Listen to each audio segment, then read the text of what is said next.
The first realizations of Hagia Sophia were out of this world experience. They were not precise.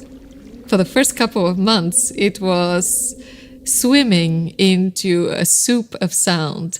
But this inundation of wet sound completely transformed the way I approached the textual evidence that we have from that period. Hearing the resonant sound of Hagia Sophia in the acoustic models alerted me to the presence of water in texts that I would have just ignored.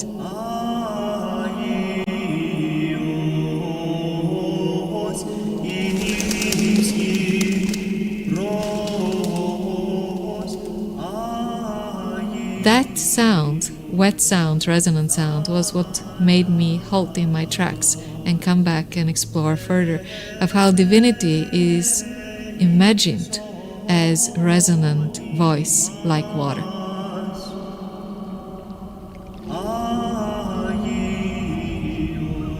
Because the church was not founded on the remains of apostles or the presence of Christ, it latched itself on this vision of being the center of the world where Genesis happened. The idea of Genesis, the first line, are this primordial ocean over which the Holy Spirit hovers. And that vision connects the wet sound to an interior that conjures up the image of water and the waves.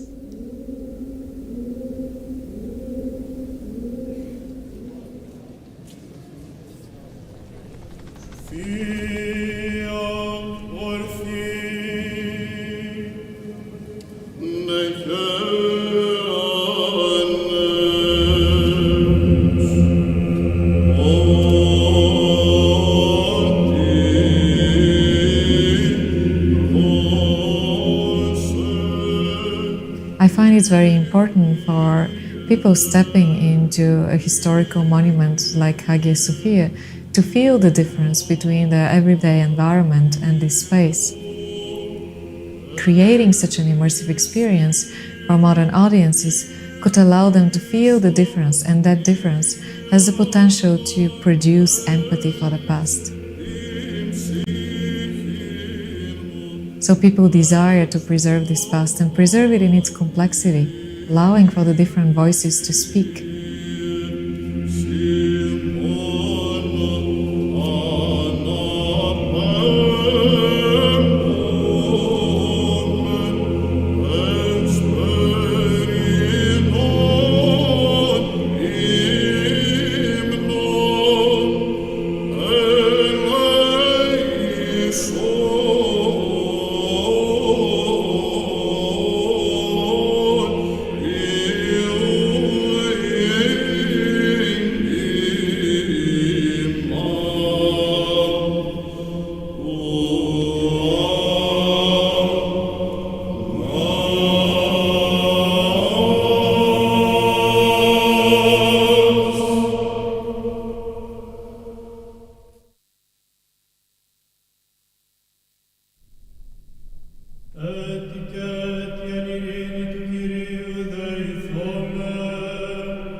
Welcome to our afternoon session for the conference, Three-Dimensional Experiences of Ancient Environments. We have three wonderful papers this afternoon, as well as yet another screening of a sound and space and chant experience.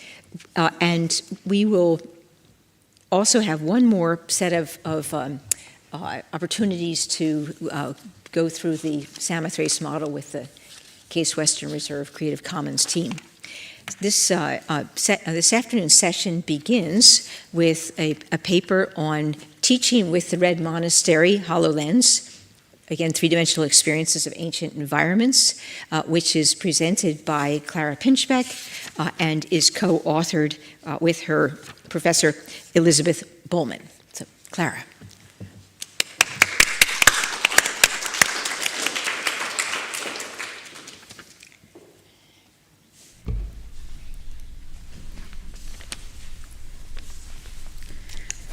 Thank you all for being here today. I am presenting a paper that I wrote, as Bonna said, with my advisor, Dr. Elizabeth Bolman, and I think you will find that it fits very nicely with the screening we just saw. So what happens when we become disembodied? During the COVID pandemic, we all learned what it means to be disembodied while video conferencing to maintain our work and social lives while in isolation. We experienced a disconnect between our physical selves and our digital presence. This shift has profound cognitive, social, and emotional implications as our human experience is deeply rooted in bodily interactions, haptic senses, and nonverbal communication. Virtual reality, also known as VR, utilized in the British Museum with the Oculus Rift experience, which allowed visitors to explore historical artifacts and ancient environments through immersive headsets, is often a solitary and disembodied experience that restricts participants' movement. By engaging only the eyes and ears, VR transports users to a new reality where the mind ventures beyond the body's physical limits. This creates two significant disconnects. First, the separation of the head from the body, and second, the misalignment of sight and hearing with other senses like smell, taste, and touch. A cohesive sense of self depends on integrated sensory experiences, and since learning and memory are deeply tied to the body, this disembodiment can be problematic. Microsoft HoloLens headset, introduced in 2015, offers a unique digital experience through extended reality technology. Unlike traditional VR, XR blends real-world environments with virtual elements, allowing for a more embodied experience. While still restricted to visual input, XR allows the users to interact with the virtual environment in correct proportion to the human body. For instance, XR users are more embodied as the technology merges one's physical presence and actions within the digital environment, allowing for natural interactions through gestures, gaze, conversations, and spatial awareness. This reintroduction of embodiment into headset technology aligns with embodied learning, an educational approach that emphasizes the role of the body in acquiring knowledge. Rather than viewing learning as a purely cognitive process, embodied learning integrates physical movement, sensory engagement, and bodily interaction, reinforcing the idea that the mind and body work together to process and retain information. This holistic approach makes learning more immersive, meaningful, and effective. The embodied nature of the HoloLens headset offers a powerful opportunity to bring remote or lost monuments into the classroom. A compelling example is the work of Case Western Reserve University's Interactive Commons in collaboration with Dr. Elizabeth Bolman. Dr. Bolman provided laser scans of the recently conserved late antique Egyptian Red Monastery church that the Interactive Commons, the IC, transformed into three-dimensional immersive holographic experience. This digital reconstruction allows users to engage with historic site in an embodied and interactive way, bridging the gap between past and present. The Red Monastery, located near Sohag in Upper Egypt, is a remarkable site that holds immense architectural and artistic significance. The monastery is approximately 10 to 15 kilometers west of the ancient Panopolis, modern Akhmim, across the Nile. It was a major religious major religious and cultural center in antiquity, particularly known for its role in Greco-Roman temples and later Christian monasticism. The monastery, constructed in the 5th century, is one of Egypt's most well-preserved early Christian monastic sites. The ancient church houses the most complete painted iconographic program from antiquity, offering invaluable insights into the artistic and cultural exchanges between late Roman Egypt and the Byzantine Empire. However, its remote location presents significant accessibility challenges for students and scholars alike, and traditional photographic documentation fails to fully convey the spatial complexity and grandeur of the monastery's sanctuary. The Microsoft HoloLens has transformed the way students engage with this historic site. By incorporating augmented and extended reality, HoloLens allows students to immerse themselves in the sanctuary's intricate iconographic program and spatial design.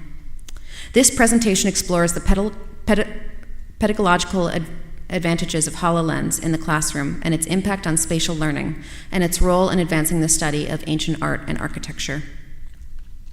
I will begin with a brief introduction to the historical and architectural significance of the Red Monastery, followed by an overview of previous studies.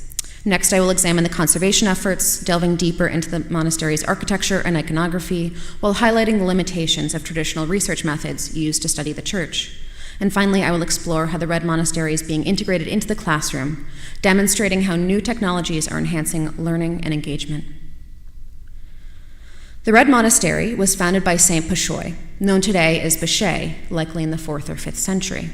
It was home to an active Christian community until sometime in the 14th century when it was abandoned.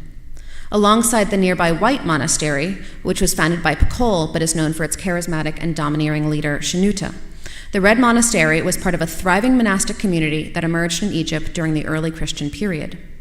The two establishments, alongside a women's monastery, made up the White Monastery Federation. The names of the men's communities, the White Monastery and Red Monastery, were derived from building materials used to construct the exterior walls of the two monumental churches at the heart of each settlement, white limestone and red brick, respectively. As a key site within the broader monastic movement, the Red Monastery played a crucial role in shaping Egyptian monasticism across the Byzantine world. By the end of the 19th century, little remained of the once grand establishment, except for its monumental church, although even this building was in a deteriorated state. At some point in its medieval history, the roof of the church's nave collapsed, leaving the western part of the building an empty shell. The triconch sanctuary was subsequently enclosed and thereafter functioned as a self-contained church. Remarkably, despite the passage of centuries, the monastery's sanctuary has preserved its vivid wall paintings and architectural integrity, making it one of the finest surviving examples of late antique ecclesiastical art.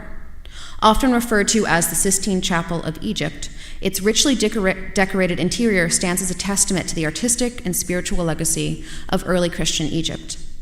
Nowhere else is such a richly painted interior preserved in situ from this early period, making the Red Monastery a unique survivor of a kind of decorated church that must once have been widespread in the Byzantine world. When Dr. Bolman and her conservation team stepped into the 1,500-year-old church, the interior walls were covered with layers of soot from liturgical incense and candle smoke. In this photograph of the north side of the eastern lobe of the church, you can see that before conservation, the walls were coated in a thick blanket of grime, almost impossible to see the bright paintings.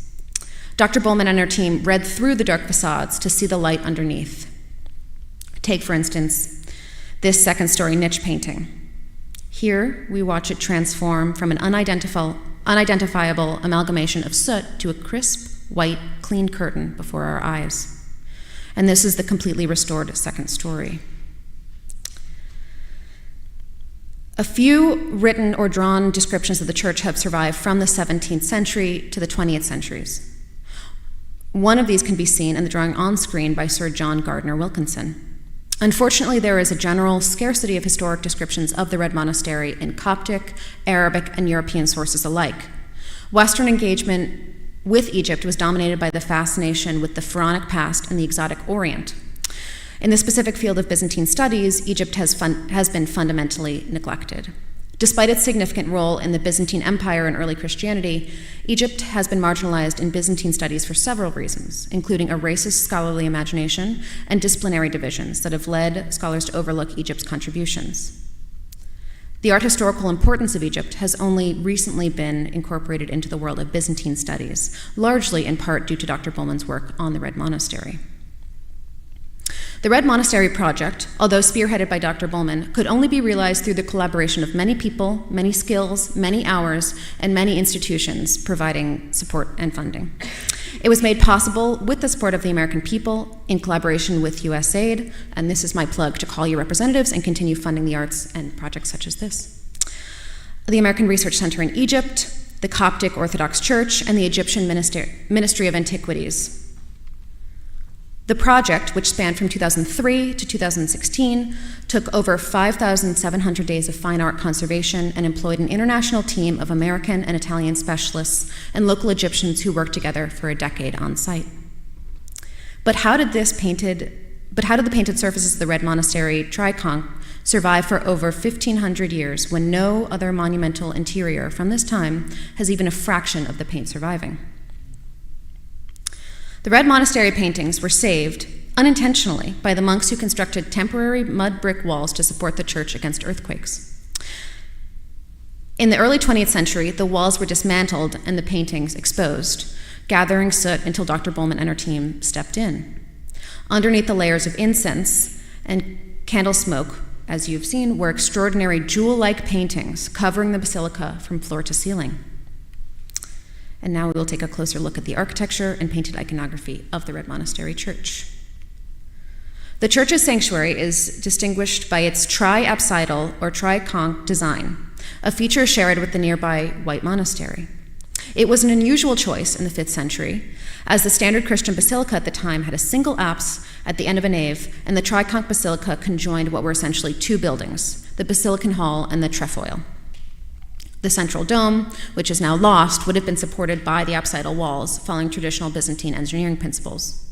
The apses, here before cleaning, and now here after conservation, are richly adorned with painted architectural illusionism, making them appear as if they were built from costly marble and columns. The massive stone piers and columns create a sense of verticality, enhancing the splendor of the space. The triconch structure enhances acoustics, which was important for liturgical chanting and processions. It creates a symbolic spatial hierarchy where the three-part sanctuary aligned with Trinitarian symbolism, reinforcing Christian theological concepts.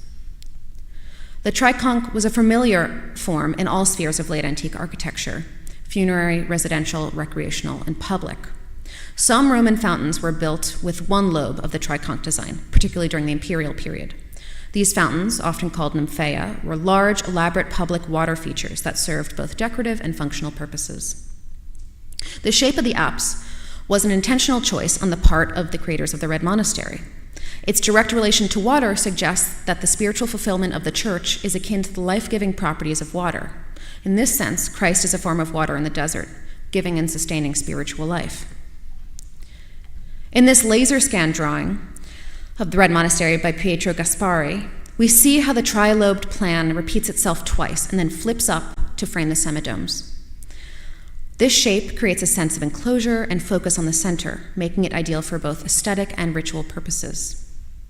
From the outside, the building is relatively unassuming. Similar to the secret apse of the Huron at Samothrace, the Red Monastery exterior does not give away its true architectural interior or elaborately decorated program. The architecture of the church dates to the 5th century, and once completed, 3 major phases of painting took place in the 6th century, with one later medieval painting phase. Most of the decoration that we see dates to the 2nd phase of painting, but a fair amount survives from the 1st and 3rd phases as well.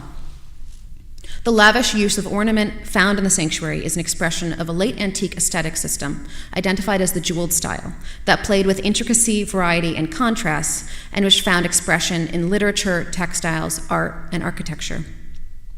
The iconographic program of the Red Monastery includes Christ, the Virgin Mary, angels, saints, monastic forefathers, the biblical scenes, and a wide expanse of architectural polychromy, forming vibrant and intricate compositions.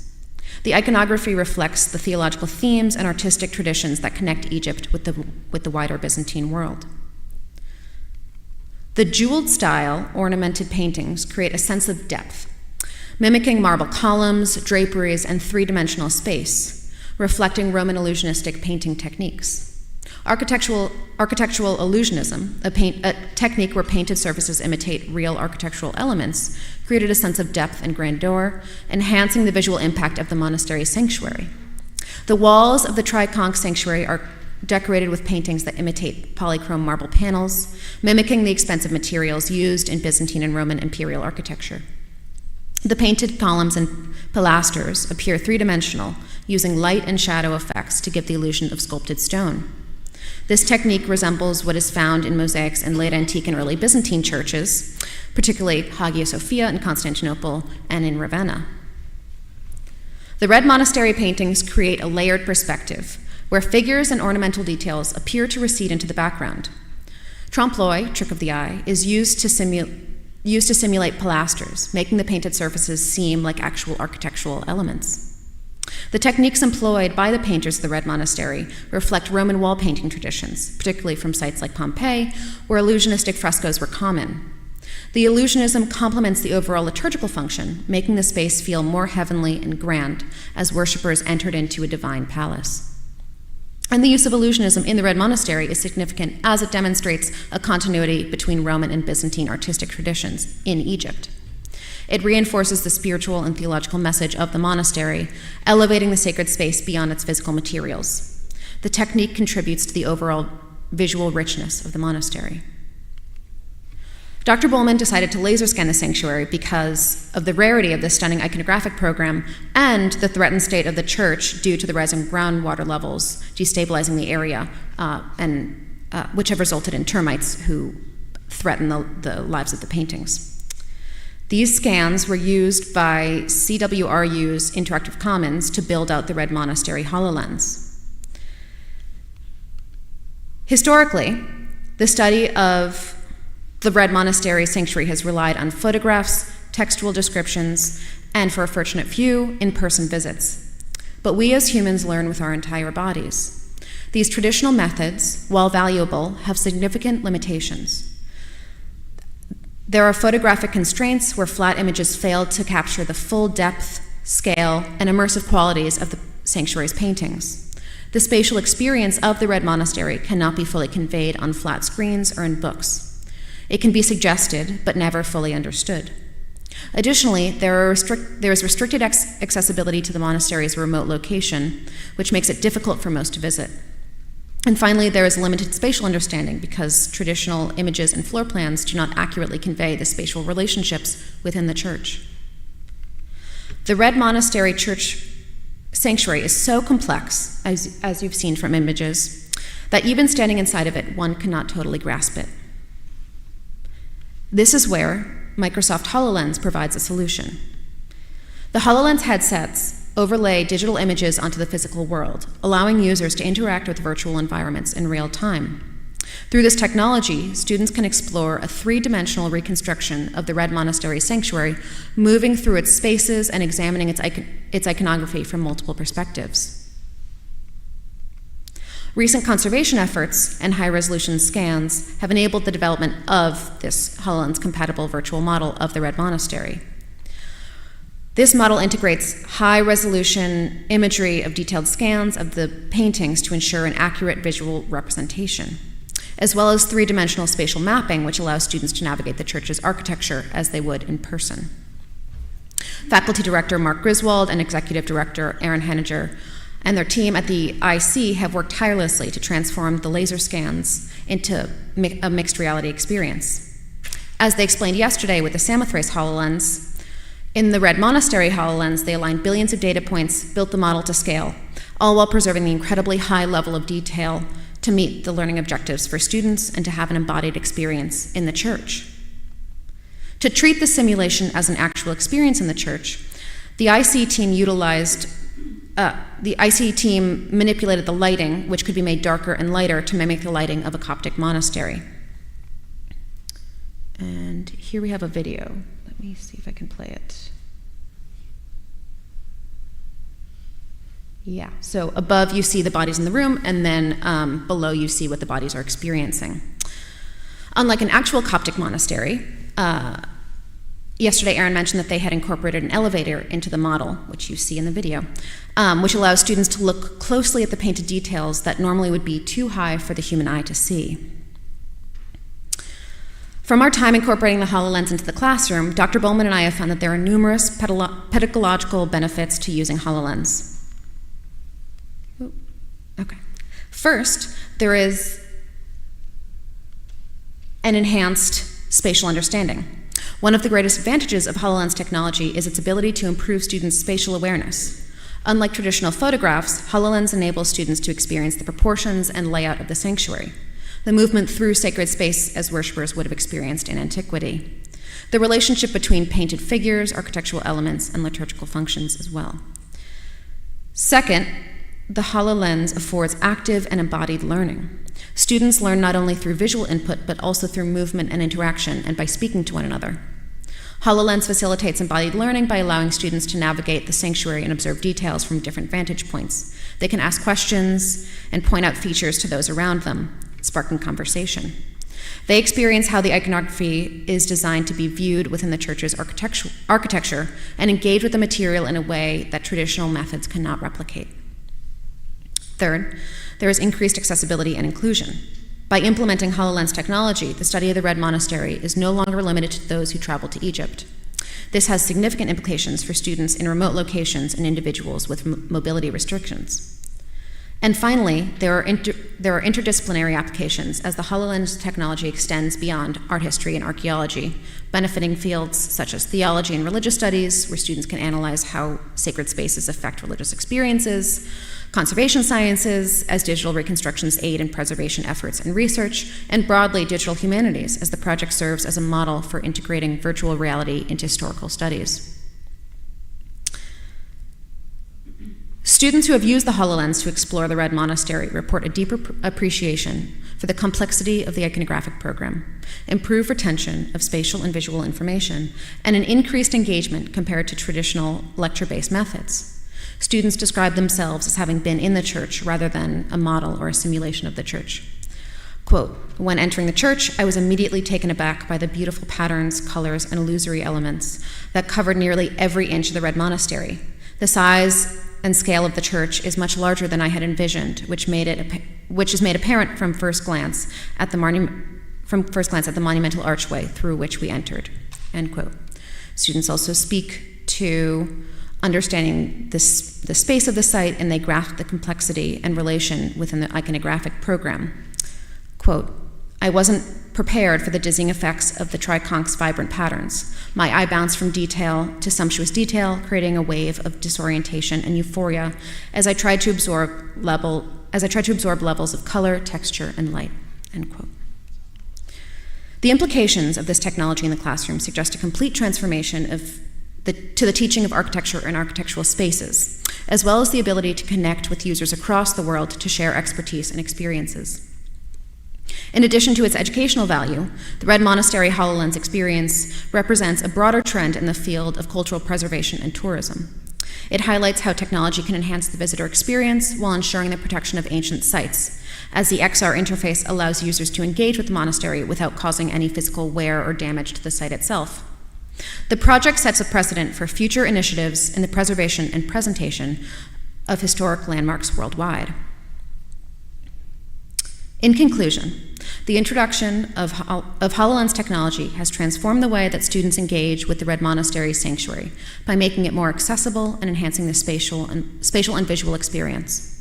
Through embodiment, students do not merely observe, but physically engage with the space, experiencing its scale, textures, and spatial relationships as if they were present within the ancient sanctuary itself.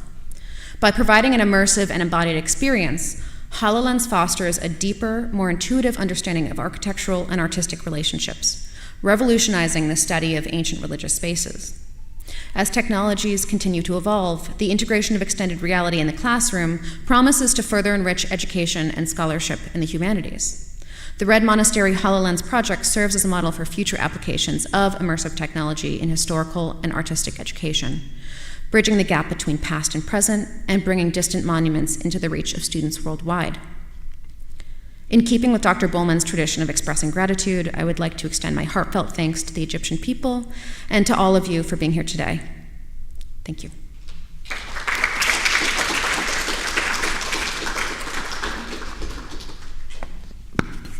Thank you. And just as in our other sessions, we are going to wait for a discussion. We'll bring all of our speakers up at the end of these papers. So our next paper is delivered by Danilo Marco Campanaro of Lund University, and it's entitled Seeing Through Fresh Eyes, Virtual Reality and Eye Tracking in Reconstructing Ancient Perception. Thank you. Thank you for inviting me.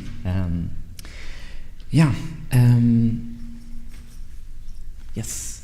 This presentation will be about part of my doctoral research that has been carried out together Giacomo Landeschi, that is the researcher at the Department of Archaeology and Ancient History at Lund University, and is about an application of virtual reality-based eye tracking for investigating ancient perception.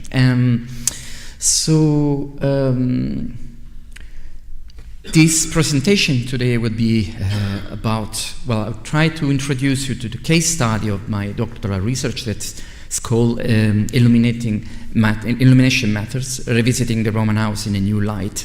It's basically leveraging, this kind of research is leveraging light as a social agent in order to unravel the social dynamics in the Roman domestic space.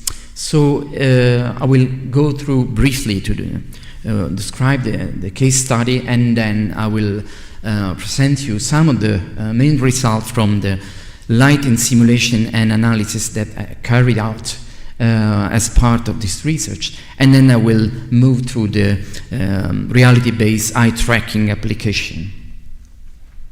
So the case study of this research is the so-called House of the Greek Epigrams in Pompeii. It's a house, this complex is located in the northern part of the Insula 5-1 that has been excavated at the end of the 19th century. It has been documented and also studied in the framework, the Swedish Pompeii project that is housed at Lund University. And this complex has been also very much damaged because of powerful earthquake in the 1980s, and then also very much refurbished because of a series of restoration works in the 2000s. As many other complexes in Pompeii is characterized by an abundance of wall paintings and decorations, and the majority of these have faded away, so we only have reports from the 19th century describing many of the wall paintings and some depictions from scholars. This complex is named after the so-called eponymous room, the room with the Greek epigrams, that is a small room 3 by 3, completely covered by late second style wall paintings, and those are characterized by what's called Pinchbeck, so central painting with mythological themes and scenes, which are accompanied by Greek inscriptions connected to these paintings. And this is kind of unique, and scholars over time have tried to investigate and unravel the complex relationship that exists between the pictorial and the textual element in this room. An astonishing amount of finds have been brought to light, and this is the only house in the insula that has this amount of 150 artifacts ranging from common objects and everyday life objects, but also a complete silver service and jewelry, and also in very unique bronze panpipe. It's one of the few examples found in Pompeii. So the first step of this research that starts basically from the idea that nowadays, as scholars, we are so much influenced by the fact that everything is whitewashed by light. Light is everywhere. And so this tends to reflect a little bit in the way we tackle issues of when we are trying to interpret ancient space. So we tend to forget about light. We give it for granted.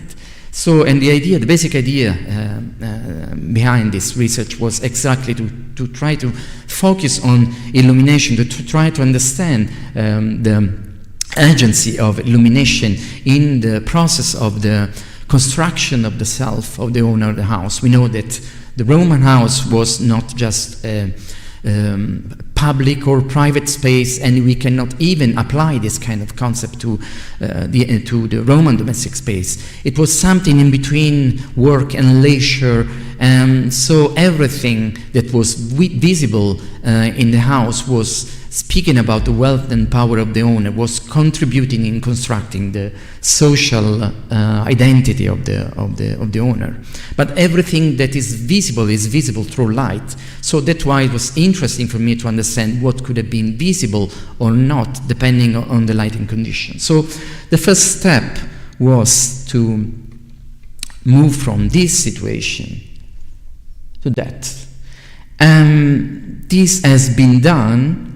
And I'm very happy that during these 2 days we have spoken a lot about reconstruction and the way we can interpret and reconstruct ancient spaces. So this has been done basically by combining several different sources, like visual autopsy of the site and the 3D recording through laser scan and photogrammetry of the physical remains, but also testimonials. So, for example, information coming from the cork model that is preserved at the National Museum in Naples, but also reports from the 19th century and depiction from scholars, also from the time of the excavation. And comparanda, so other houses in Pompeii and Herculaneum, ancient literary sources like well-known the Architectura by Vitruvius, and also the consistency of the parts. So the way the different parts of the model are, the consistency, so the coherence of the different parts while in the very process of building the different parts of the model. And this has been put together using what is called the inference to the best explanation. I applied this kind of inferential model that helped basically to select different sources that are at disposal related to a specific research question, and then build a series of hypotheses, and each of those hypotheses can explain one or more of the selected records. And then you build sort of competing accounts, and you only select the one that best explains the given set of data. So you basically get the best reconstruction possible for that time. And this is a very fluid and open workflow that can always be updated whenever new information are entering the scene. So you can kind of rerun this sort of reasoning process, this reasoning chain. So after that, what I've done basically, because I wanted to reconstruct lighting condition for each and every room of the house, and I've done it for the 4 main periods of the year, for the equinox and the solstice. So what I've basically done is to reconstruct the solar coordinates for those specific days for the year before the eruption, and then from each and every of those days I've reconstructed the exact Roman hours of the day. So we know that Romans, they divide the day in 12 hours for the day and 12 hours for the night. So I've reconstructed the Roman hours for those days specifically. And since my idea was to carry out both a natural and artificial light analysis, I've also modeled an oil lamp and the photometric behavior of an oil lamp. So the way basically a lamp behaves in the virtual space in terms of intensity of the light.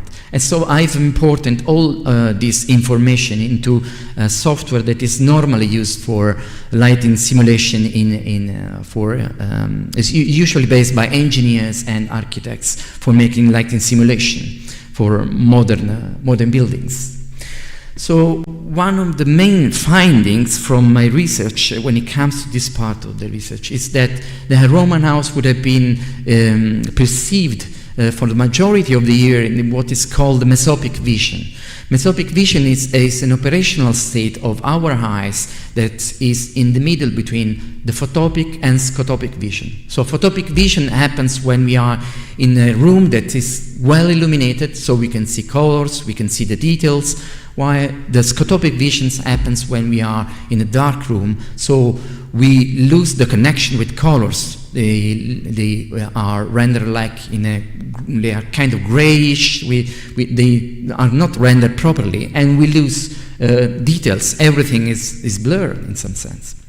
So the house would have been perceived for the entire year in something that was in the middle between these two states. So with a great degradation of colors and details depending on the time of the day. So just to give you an idea, this is what happened in the early hour of the winter, so first hour of the winter, so 7:30, so to say, and you can clearly see how the color are not rendered properly. This is an application of this software that I've used that renders the space mimicking the visual limitation of the human eye, so to say. So you can clearly see how things appear really blurred and not perfectly rendered in terms of color. This is instead what happens in the 7th hour of the summer, and you can see how the situation is completely different. And another interesting results that I got is that the only time of the day where the house really appeared in its bright colors and details was the 7th hour of the summer. And this is interesting because that's exactly the time when, according at least to the ancient literary sources, male members of the house were out for business, and actually they were resting in town. They were having the so-called the siesta, we could say, so in the 6th hour. So the house would have possibly then given out to the female member and servants, or simply this is just pointing to some other use, some other routines, possibly other than the one identified by the ancient sources. So this is interesting, the way this kind of approach can be used for challenging, so to say, or rediscuss traditional accounts. And also, what I got from this research is that every room would have performed in a very different way depending on the time of the day, but also of the year. So a combination between time of the day and the year. So some rooms would have performed best in the early hour of the day, or in summer, or in late hours of the day in winter, for example. And this probably would point to the fact that the owner of the house would have known exactly which kind of room to use depending on the case. So I'm sort of added the provocation to this. This is an interesting book, In Praise of Shadow, by Junichiro Tanizaki, that is actually where he laments the fact that in modern Japanese architecture they have lost this contact with the shadows, and our traditional Japanese architecture is very much was very much thriving in darkness and in different degrees of darkness. So I mean, my provocation was actually that maybe we should depart from our Western preconception and maybe see that possibly the owner of the house, they would have been at ease with this kind of darkness, and even the object inside the house would have been made possibly to be perceived in darkness, very much like the, for example, the lacquered wood, the maki, typical of the Japanese tradition. They were made not to be shine, not to shine and to be polished. So yeah, finally to the, the topic of this presentation, tracking the visitor in a Roman house. So the starting point was the fact that view and viewing was very much praised by in Roman society, and especially we know this from many accounts in ancient sources discussing this, in especially when it comes to villas, for example, and panoramas and view that was possible to command from the different window in the villas, and researchers have very much underscored this, and they have done this by approaching this issue using, for example, this plan, like identifying axes connecting different spaces, and very often this is done also with perspective, like with sketches or physical models or 3D models also. But this is very much done using what we call a still frame approach. So, and in reality, the way we perceive the space is very different, and is very much connected to the movement of our body, our eyes, in our heads. We tend to believe that this is what we see when we perceive the reality. It's like we have a camera mounted on our neck, but in effect, what our eyes get is this. So what you get is, for example, my thumb at this distance in high resolution.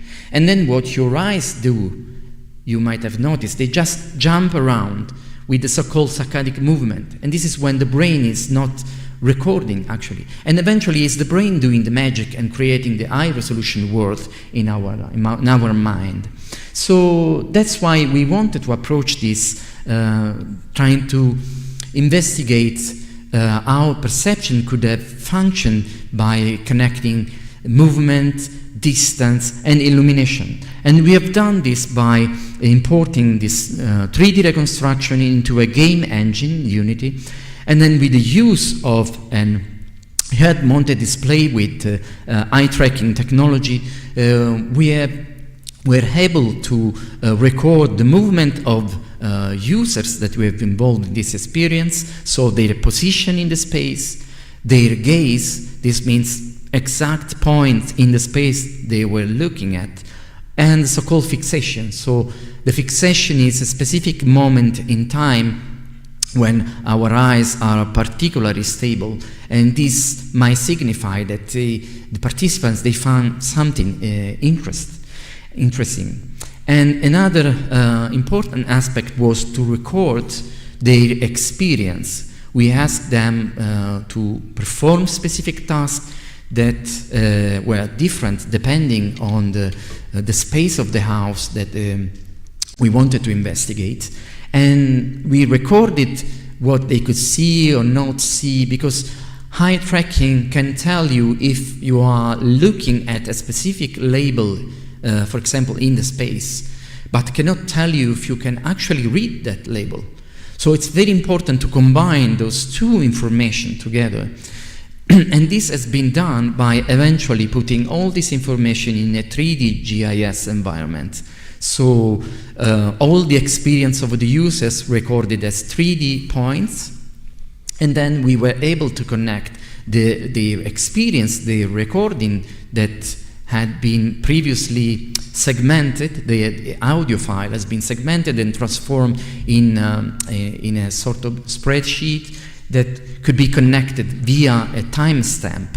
So a specific moment in time where they could say, oh, now I see this, now I see that. Then you use this timestamp to connect the data. So yeah, this is an animation that should show the, let's see if it starts, shows a little bit of the procedure. So the first part was to involve these users. They were selected, they were at very different background. They were both archaeologists and non-archaeologists. And we asked them to perform specific tasks depending on the space, as I was mentioning before. For example, to approach a wall painting and see and stop each time they found new details, but we will see this in a second. And then this is basically a web platform that is called Cognitive 3D, where you can see that the raw data coming from the eye tracking are aggregated in form of heat maps that show how much time they spent on specific parts of the house.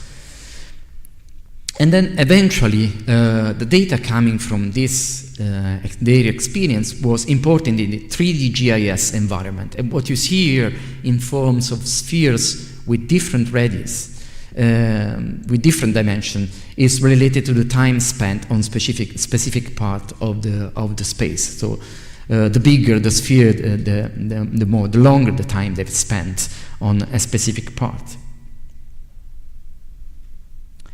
So, yeah, now some of the results from this research that have been published on the American Journal of Archaeology. The atrium of this house is particularly interesting because it's characterized by, it's surrounded by medallions of gods. There are several divinities represented there, and usually the atrium in the Roman domestic space, Roman houses, it's traditionally is accounted like a space, transitional space, where that is usually crossed axially or just moving a little bit around, deterring from the impluvium. But what we found from the experience of the users was actually that this was more experience in a circular or spiral way, because this allowed, for example, to have a better connection between what we have called a meaningful group of deities.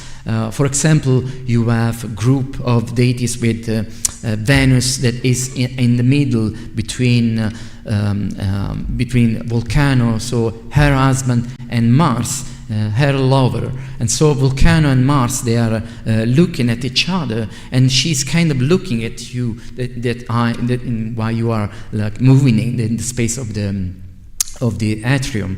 Or you have the Capitoline Triad of Jupiter, Juno, that are watching each other like a couple in a kind of similar, serious, sort of problematic relationship as well, and Minerva. And then Minerva and Mercury that are flanking the main entrance as gods connected to liminality.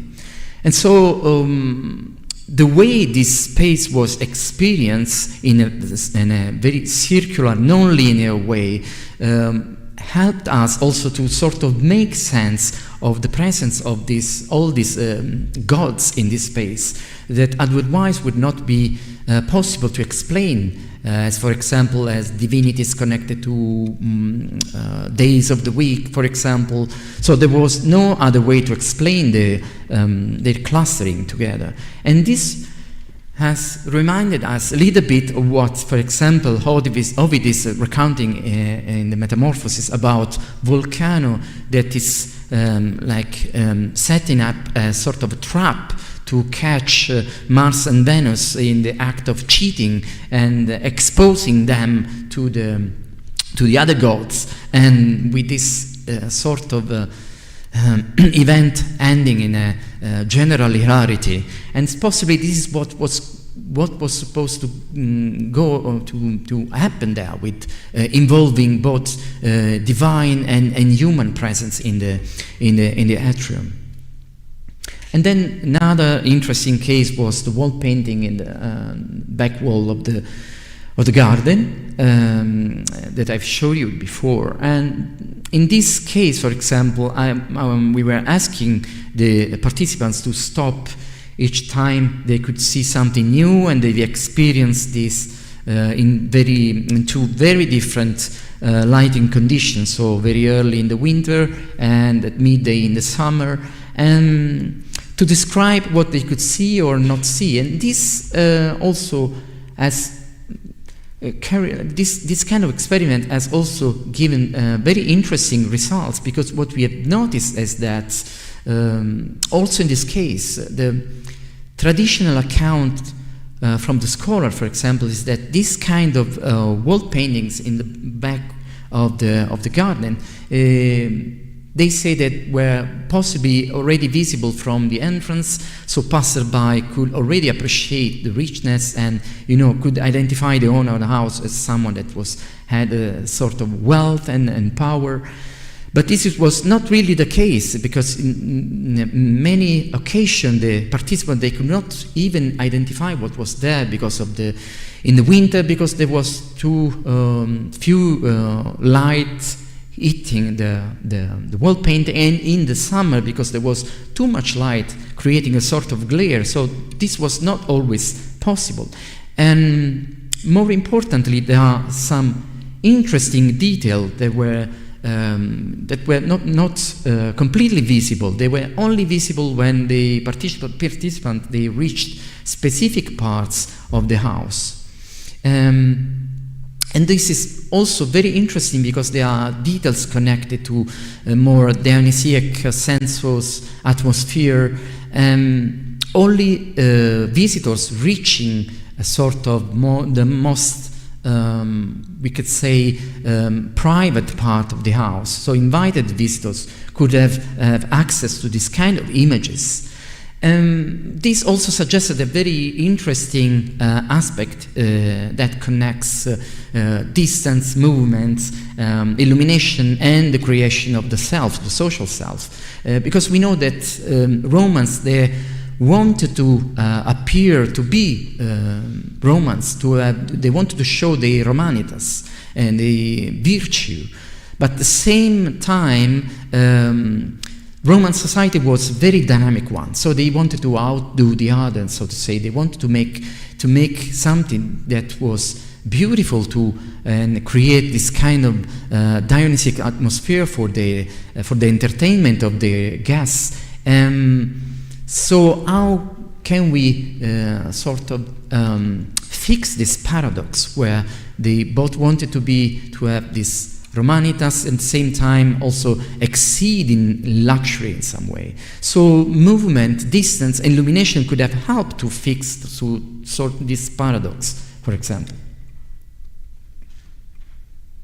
And then to conclude the room with the epigrams, this is also a very interesting room in the house, especially because one part of this room was constantly in darkness. The wall painting on the left entering the room, which features the struggle of Eros and Pan at the presence of Aphrodite. And also another interesting aspect that we wanted to investigate was how this room experienced, because the traditional idea is that every room that is connected to reception, entertainment, is to be experienced by by reclining or semi-reclining on a bench, for example. And so we tested it with our participants, and we could see that there was no actual possibility to create connection between the different pictures, the different characters depicted in the room that clearly show, the wall paintings in the room clearly show sort of recursive characters, and there was no possibility to clearly connect them. And also, more importantly, there was no possibility to read the Greek text, and before that, even to recognize this text as a text. So that's why we asked them instead to move freely in the room, and this showed very different results. In this way, it was possible to have what Bettina Bergman has called this theatrical memory, this way of approaching the space in the Roman house, where possibly the owner of the house was taking guests throughout this space, and there was the possibility for the guests, for example, to memorize what they could see and sort of apply this in a playful activity about what they could see or they could not see, what they could remember about, and guessing what was going on in the scene depicted in the room. One interesting aspect connected to this house, going back to the wall painting of the struggle of Eros and Pan at the presence of Aphrodite, is that the entire house has sort of character that is connected with the topic of love. So love is inflected in many different ways in this house, like as a maternal love, unrequited love, love as abandonment. So, and the idea, in our view, since we have also tested artificial light, and we have seen that artificial light could have been used for mainly for detailed inspection. Maybe the owner of the house could have used, for example, the light from a lamp to make a sort of coup d'état to show that at the end of this journey about love, everything ended with Eros winning over Pan. So love that is conquering all at the end. Thank you.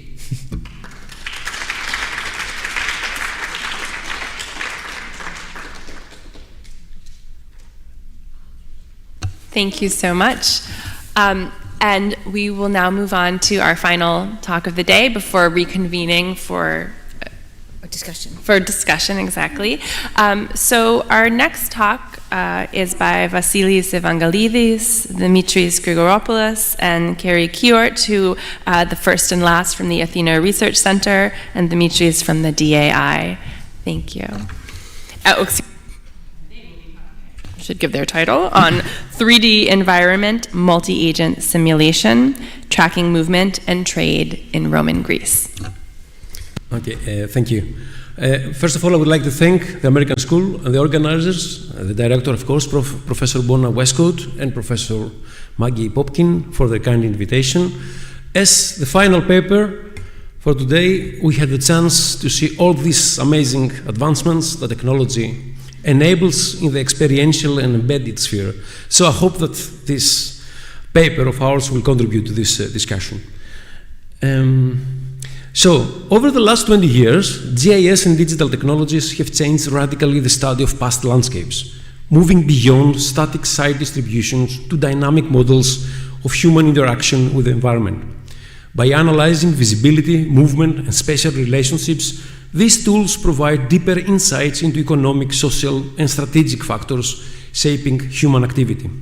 However, GIS also has limitations, especially in capturing lived human experiences. Scholars like Liobera and Landesky, that Danilo mentioned before, have argued that traditional spatial models oversimplify historical landscapes, failing to convey the experiential aspects of movement and perception. As Maurizio Forte noted back in 2003, understanding human interaction with the environment requires more than cartographic precision. It needs approaches that incorporate phenomenology and multisensory perspectives. Therefore, a key challenge in archaeological GIS is its inability to fully capture the lived experiences of past people.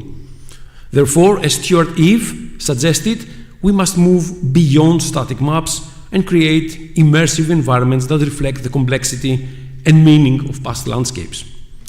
A very promising solution, and probably you understood it from all the lectures up to this point, lies in the integration of GIS data with game engines like Unity 3D or Unreal Engine. These open source platforms allow for dynamic interactive models that go beyond traditional two-dimensional maps. Unlike expensive 3D reconstruction that focus on visual accuracy, these cost-effective game engines offer, let's say, a more flexible experiential approach, enabling real-time navigation of archaeological landscapes, helping archaeologists to explore how movement, visibility, and spatial relationships influence past behaviors. A key advantage of this approach is, of course, achieving a strong sense of presence, where real spatial data accurately places objects and monuments, enhancing authenticity. Within this context, gamification elements introduce interactivity, allowing users to explore past environments beyond static maps. In other words, this method bridges data-driven research with lived experiences. Crucially, these tools are now accessible to archaeologists like myself and Dimitris. With basic skills, researchers can integrate data, they can tailor visualization, and they can develop immersive reconstructions, eliminating the need for costly specialists. This approach empowers archaeologists to control their data and their interpretations, enhancing analysis and, let's say, democratizing digital reconstruction. In my research, which basically focus on Roman Greece, I have combined GIS techniques with game engine technology to explore the landscapes of rural Roman Thrace, focusing on how people in antiquity experienced their surroundings. My approach was guided by specific research questions concerning the interplay between imperial infrastructure, such as Via Egnatia, and local Thracian elements, including mountain forts and roadside tumuli, and you can see here some of the scenarios I have developed for the area of Xanthi, where settlements developed along Via Egnatia at the foot of Rhodope mountains. By integrating GIS-based spatial analysis with interactive 3D environments, I wanted to reconstruct and analyze how travelers might have navigated and perceived the landscape in Roman Thrace, shaped by both Roman imperial expansion and, of course, enduring local tradition. This method allowed me to examine not only the strategic and economic significance of these elements, and you can see here a reconstruction of the fort of Kaliva up in the mountains in Rhodope, and the Paleo Delta of Nestos down there, but also how these features, they may have influenced the sensory and cognitive experiences of those moving through the region. This is an approach that is especially valuable for budget-limited researchers like myself, and I guess like Dimitris, enabling them to create immersive first-person experiences of landscapes that go beyond traditional GIS limitations. And you can see here a reconstruction I did for how someone on top of a tumulus in the area of Xanthi, which is the real landscape, could have experienced the Bistonese lake in the background, experienced the landscape. So, while this method allows for dynamic exploration, one limitation is its focus on perception, especially through first-person control, which may not capture broader patterns like migration, trade, or pilgrimage. However, as technology evolves, and multiple techniques and computational methods are integrated into archaeological research, new solutions are springing out, are emerging to address these challenges, enhancing our ability to study both individual experiences and large-scale historical processes. One such computational method is the agent-based modeling, which proved to be a valuable tool for analyzing crowd dynamics and simulating human interaction in complex environments, including ancient landscapes.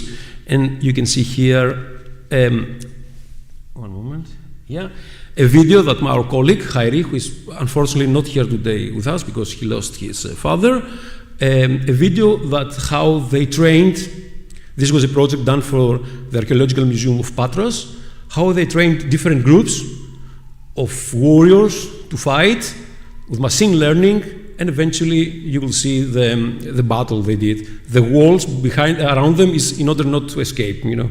It's actually the agent would have liked to go away. So it's a small example of what agent-based modeling does. So ABM allows researchers to replicate how individuals and groups navigated the spaces, revealing patterns that may be hidden in the archaeological record. Artificial intelligence, especially multi-agent systems, plays a key role in creating immersive experiences in serious games by shaping non-player characters, or NPC. These agents do not aim to compete or win, but rather to create a realistic and engaging experience. To achieve this, developers use normally top-down architectures that incorporate cognitive, social, emotional, and behavioral elements, ensuring that these NPCs respond naturally to different situations. Well, one of the most widely used models in AI to simulate this human-like decision-making and these emotional responses is the Ortoni-Clore Collins, and you see here the book also that follows it, which enable NPCs to react to other characters, events, or objects. For archaeologists, these AI-driven agents can offer a new way to explore and experience past landscapes. By modeling historically accurate NPC behavior and environmental interactions, we can gain deeper insights into how ancient communities moved, traded, and responded to challenges. At the core of the simulation, of course, lies the concept of agent, AI-driven entities that make independent decisions. Each agent operates through perception, through reasoning and action, responding to its environment and other agents. In multi-agent system, agents can act cooperatively or competitively, mirroring real-world social and economic dynamics, and you can see here the different levels that they work, the micro-social level, the level of groups, and of course the level of global societies. So, by representing individuals or entire communities as autonomous agents, archaeologists can simulate how ancient populations interacted with their environment and one another. Especially in 3D environment built using GIS data, agents can perceive geography, they can perceive resources, they can perceive obstacles and routes, dynamically navigating their surroundings. These agent-based models go beyond static reconstructions by offering real-time interaction between people and landscapes. With MAS or IBM, in 3D archaeological reconstruction, we can model scenarios such as trade flows, migration, invasions, and conflicts, revealing their social and economic impacts. Let me now turn to our first case study, which is a Roman period dry stone fort located at the foot of the Rhodope Mountains near the modern-day city of Xanthi. This is the fort of Chimeria, a stone-built structure perched on a hilltop approximately 500 meters above sea level. From this vantage point, and you can see the picture to your right, it directly overlooks the Hellenistic Roman period settlement of Chimeria, situated at the base of the mountains. The exact function of this fort, like many similar structures scattered along the lower slopes of the Rhodope range, remains uncertain. Was it built to supervise the great Roman road, Via Egnatia, which ran further south? Did it serve to monitor the mountain roads, controlling movement between the interior of Thrace and the coast? Or perhaps was it primarily a refuge for local populations during times of unrest? To better understand the function of the fort, we have turned to traditional GIS techniques, such as visibility analysis and R-walk algorithms, to provide us with an initial framework for interpreting the fort's role in the landscape. For example, visibility studies showed us that the fort's line of sight is primarily directed towards the mountain roads leading from the interior of Thrace, a region which is historically known as a corridor for invading armies and migrating groups. This suggests, or at least this suggests to me, that the fort's purpose might have been more localized, perhaps controlling movement through the mountain passes rather than monitoring imperial infrastructure. Similarly, our walk analysis, which is the blue, which model ease of movement across terrain, show that the fort is within a reasonable travel range from the lowlands, which is between 2 to 5 hours. This suggests that it could have served as a refuge or even as a ritual site, as some of these forts in the region show evidence of the hero equidance or the hero rider cult. Our primary objective, therefore, was to assess whether the fort functioned as a place of refuge for civilians during times of crisis, while of course still keeping open the possibility of multiple roles, including military surveillance or ritual significance. In order to do this, we employed agent-based simulation in a 3D environment to model how people from the surrounding plains and villages might have sought shelter in the fort under time of crisis. The simulation examined the movement of different groups as they navigated the rugged terrain. Key factors such as elevation, slopes, and natural barriers were taken into account to analyze the ease or the difficulty of reaching the fort under various conditions. By integrating physical capabilities into this model, we could observe how speed variation impacted access, for example, the difference between fit adults moving quickly and families with children or elderly individuals who might have struggled with the ascent. These insights, let's say, can help us determine whether the fort was truly accessible to those seeking shelter or if the terrain itself posed significant challenges favoring a more, let's say, military-oriented function, such as monitoring strategic routes or facilitating rapid defensive responses. To establish a realistic simulation of movement and accessibility, we built upon a previous GIS project on settlement patterns in the area that was conducted by the Athena Research Center. This project provided essential spatial data, including the digital elevation model and the settlement locations, forming the foundation for our simulation in Unity 3D. Using basic polyline modeling, we created a DEM-based terrain model with real-world dimension of 20 times 12 kilometers, representing the landscape, slopes, and obstacles. This model allowed us to analyze the response times and accessibility to the fort in scenarios where local population sought refuge from an advancing army along the Via Egnatia route. To simulate realistic movement, we generated a nav mesh, a navigation mesh, using the digital elevation model, applying a representative slope of 15% to account for terrain familiarity among the local lowland population. We then modeled 4 distinct groups, each with specific movement dynamics based on real-world research on body mechanics and terrain navigation, thanks to our colleague Hairi, who did all the maths.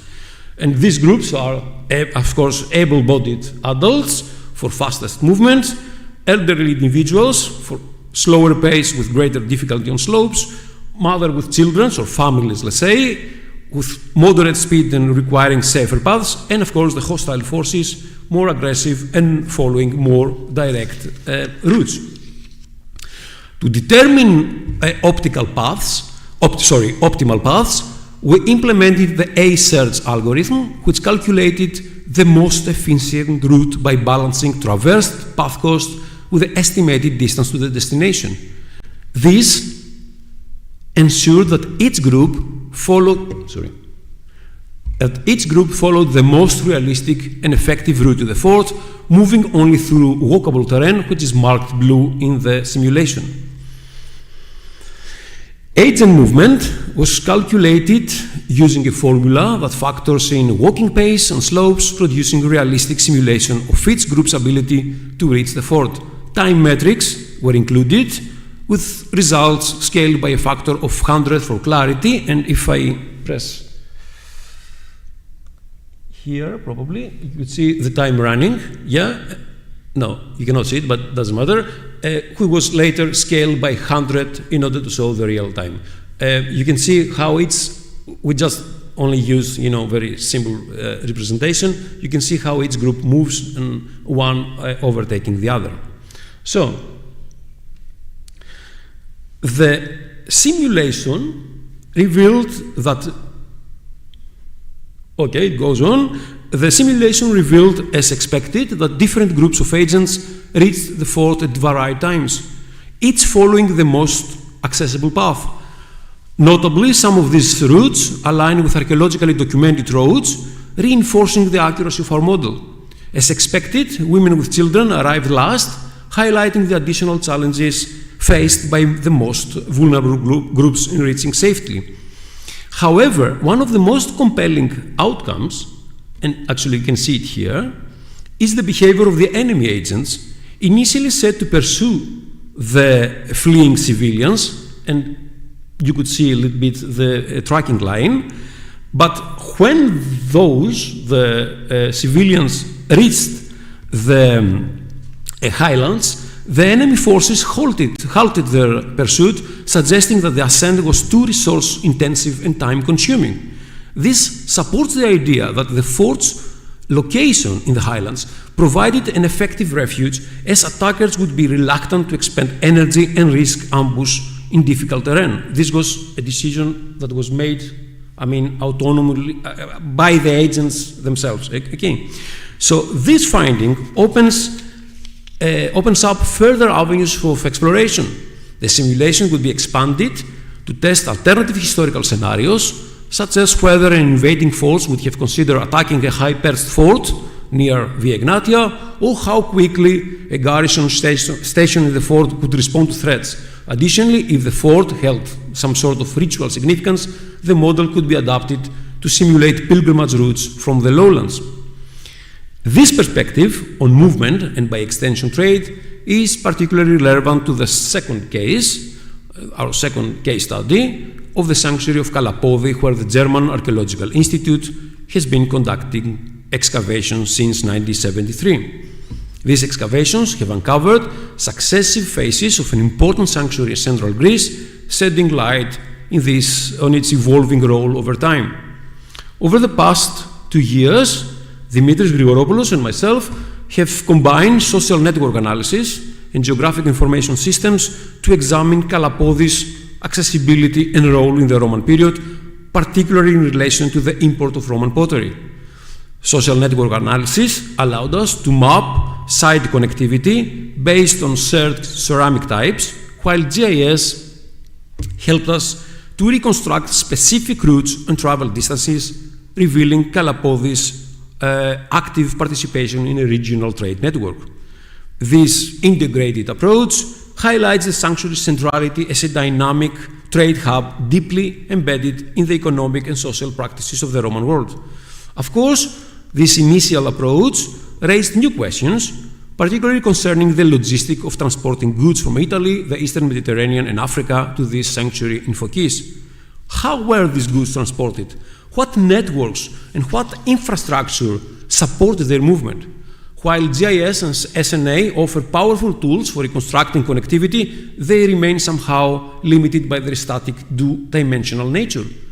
So we thought, what if we take this analysis a step further? What if we could explore a different scenarios of movement and transport in real time, accounting for variables such as seasonal changes, road conditions, or maritime trade fluctuations? So by integrating GIS, the results from SNA that Dimitris did, and the 3D environments, we thought that we could move beyond static models and explore not just where things moved, but how, when, and why. Using the same methodology as before, as the first case study, we examined 2 different scenarios focused on the transportation of amphorae, each based on the use of different transport methods. We explored the movement of goods, potentially arriving from the northern Aegean, the Sea of Marmara, or the Black Sea, at the harbors of Alopi, Kinos, and Paleomagaza to Kalapodi, using a scale 1 to 10,000 model in Unity 3D. Due to computational limitations, which was obvious in every lecture up to this point, the simulation focused on this smaller area, although our initial purpose was to do a much bigger one. The first scenario we did considers the use of carts carrying approximately 350 kilos of goods. Evidence from the Vindolanda tablet 649, which is dated around the end of the 1st century CE, indicates that a small Vindolanda cart could carry around 355 kilos, which, if I'm not mistaken, is 55 modi of wheat, which translates to roughly 3.6 zest 80 amphora with 98.7 kilos each, or 26 to 27 Capitaine 2 amphorae with 13 kilos each. Both types of amphorae have been found at Kalapodi. The second scenario examines the use of pack animals, which is, as you know, a widespread means of transport in ancient Greece in the Roman period. Mules and donkeys typically carried loads of 90 to 120 kilos at speeds that amazingly reached 5 to 6 kilometers per hour, though, of course, in mountainous areas, both speed and carrying capacity were reduced by about 20%. A late Roman mosaic from Livadia that was found by Vasilis Armantinos in the 90s, that you see down there, depicts actually mules carrying medium-sized amphorae similar to those produced in the region of Phokis in the 3rd and the 4th century CE. So a single mule or a single donkey could typically transport around 8 such amphorae. We accelerated time to 100 times for faster results, converting simulation times into real-world values. Due to computational constraints, our terrain model, of course, as I said, was scaled to 1 to 10,000, which, I have to admit, impacts movement calculation, but hopefully future phases will address this limitation with enhanced processing power, so we'll use more computers, let's say, or more powerful computers. Here you can see the movement calculation, again done by our colleague Hairi, for its agent, the ox-driven cart, and the mules. In the first simulation, that I will show you right now, 3 ox-driven carts, each carrying 350 kilos, travel from the harbors of Alopi, Kinos, and Paleomagaza to the sanctuary of Kalapodi. The results, as you see here in the simulation, highlight the challenges of the overland transport in central Greece. For example, the cart from Alopi, covering approximately 30 kilometers, only 30 kilometers, takes 17 hours to arrive without accounting for necessary stops to rest and feed the oxen. The slow pace and the difficulty of navigating mountainous terrain underscores the limitation of heavy cart transport in this region, especially in the absence of advanced tracking technology. And this, despite the fact that heavy carriageways did exist in the region, such as the Cursus Publicus, which traversed the Kifissos Valley to the west, and the so-called Leophoros between Orchomenos and Opus, mentioned by Pausanias, which passed just off the Oracle of Abe, the sanctuary of Kalapodi. The second simulation explores the use of mules, which, unlike oxen, maintain a steady speed of 0.96 meters per second, even on inclines of up to 30 degrees. The results show a substantial reduction in travel time, demonstrating that mules can navigate the rugged terrain with far greater efficiency than carts. This suggests that despite their lower carrying capacity per trip, mules provided a more practical and adaptable transport solution, optimizing both time and resources in the movement of goods to the sanctuary. So, comparing the two scenarios highlights the clear advantage of mule transport over ox-drawn carts, particularly in the case of Alopi, where travel times differ significantly. In the rugged mountainous landscapes of central Greece, where large metal roads like the Via Egnatia are absent, these logistical choices can carry important implications. Mules' efficiency and adaptability suggest that smaller transport units were key in navigating difficult terrain, shaping regional trade. Instead of large transport vessels, merchants likely used smaller loads, enabling flexible localized trade. This may explain the use of smaller amphorae and repackaging for faster, cost-effective transport. Without major roads, trade likely became decentralized, favoring high-value goods and frequent short-distance exchanges over bulk transport. Most importantly, ABM in a 3D environment allowed us to explore for the first time these scenarios beyond just bibliographical or theoretical knowledge. So, in order to conclude, in summary, what we try to demonstrate is how agent-based modeling, in combination with AI, in a 3D environment can transform archaeology by moving beyond static reconstructions to dynamic simulation of ancient human movement, decision-making, and environmental interaction. By integrating GIS with multi-agent systems in game engines like Unity 3D, we can create interactive models that enhance our understanding of interaction with past landscapes.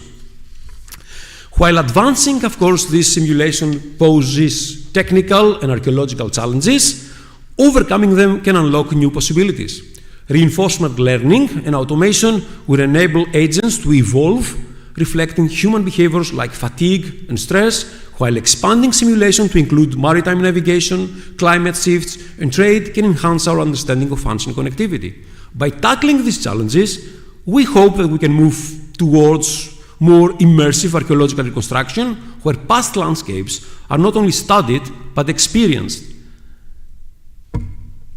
allowing researchers to engage with ancient societies as active participants rather than passive observers. Thank you very much.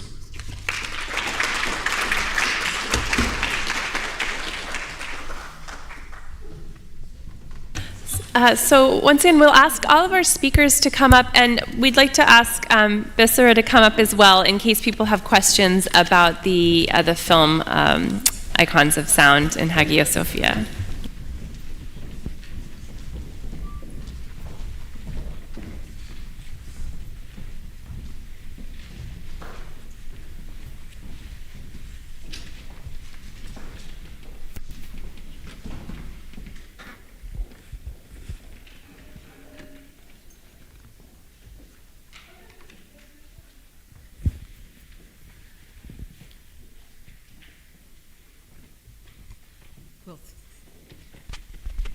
Three really wonderful papers. Do we have any questions, and an excellent video as well?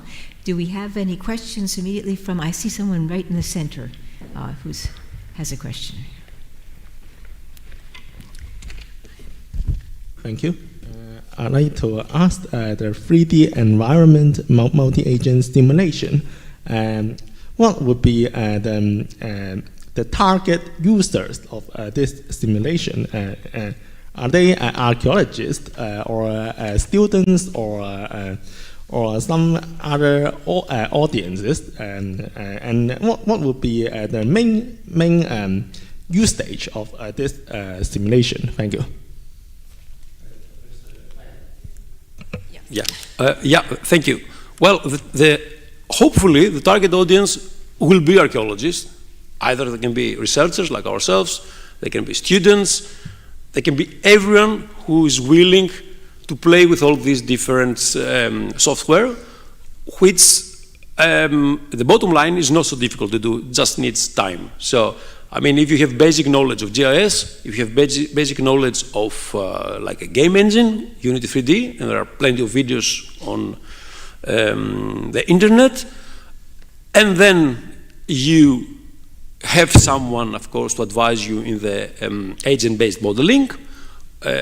Even the agent-based modeling part, you can find guidance in the internet in order to do it in Unity 3D. I think it can address to everyone as long as he has the questions that tries to answer. What I wanted to say is we didn't start from the necessity to apply these, let's say, fancy methods. Our necessities were the research question we had with Dimitris, and then we tried to find the appropriate tools to answer these questions. Okay. Thank you.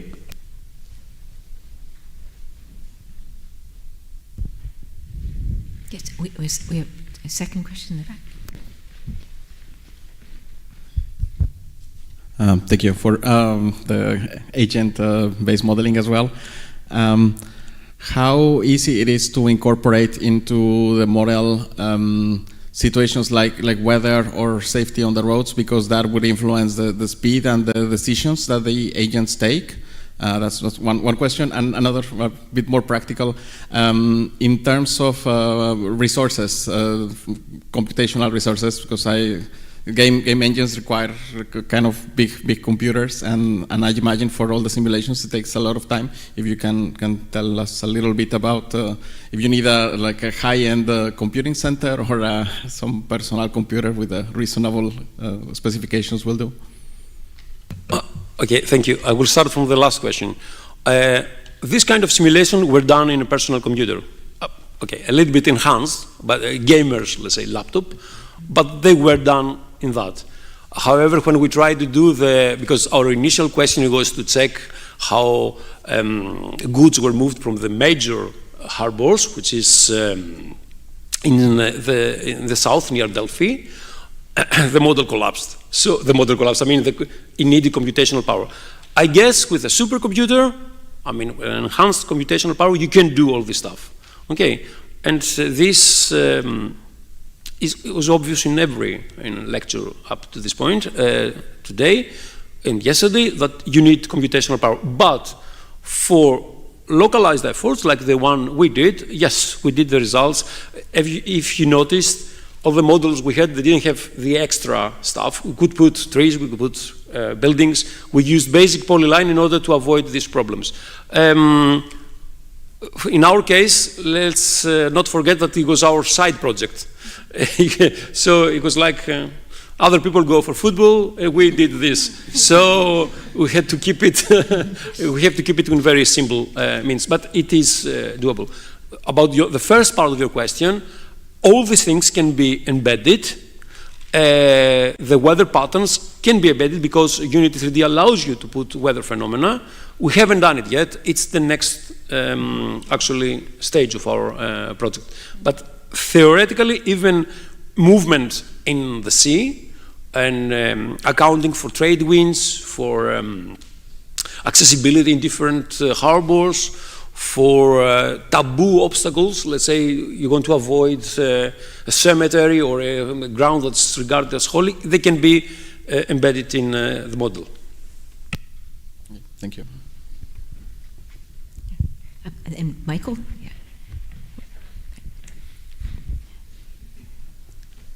So I have a couple of questions. The first one is for Dr. Campanaro about the lamps.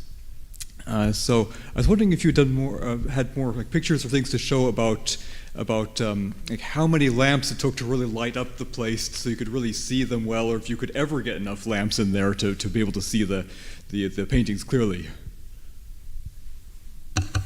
Yeah, thank you for the question. Yeah, this is also part of my research. So after having done this analysis using natural light, I've also done some tests using artificial light with lamps, as I showed.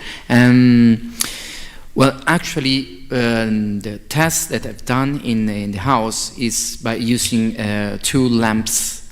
The light of 2 lamps showed to be not sufficient for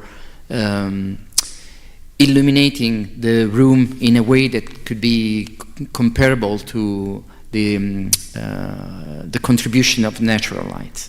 So, and this was possibly not even the intention when they used the artificial light. Artificial light was introducing something different in terms of perceptual characteristics. So it was introducing crackling sounds, animations, so to say, connected to the moving flames. And the idea was to have this sort of focused or detailed enhancement of the wall paintings, possibly. So not to illuminate everything. Like you can imagine to have more contribution from the flame of a brazier, but then you have to come into terms with the fact that you have fumes, you have to escape fumes. Not always this is possible, it's not convenient. So that's why, at least with the experience that I've done, artificial light was using not to complement natural light, but as I said, as in detailed inspection. So was introducing this different atmosphere. So should we be thinking of the owner just sort of with a small lamp kind of showing like very close details to a few guests in a kind of intimate situation? Yeah.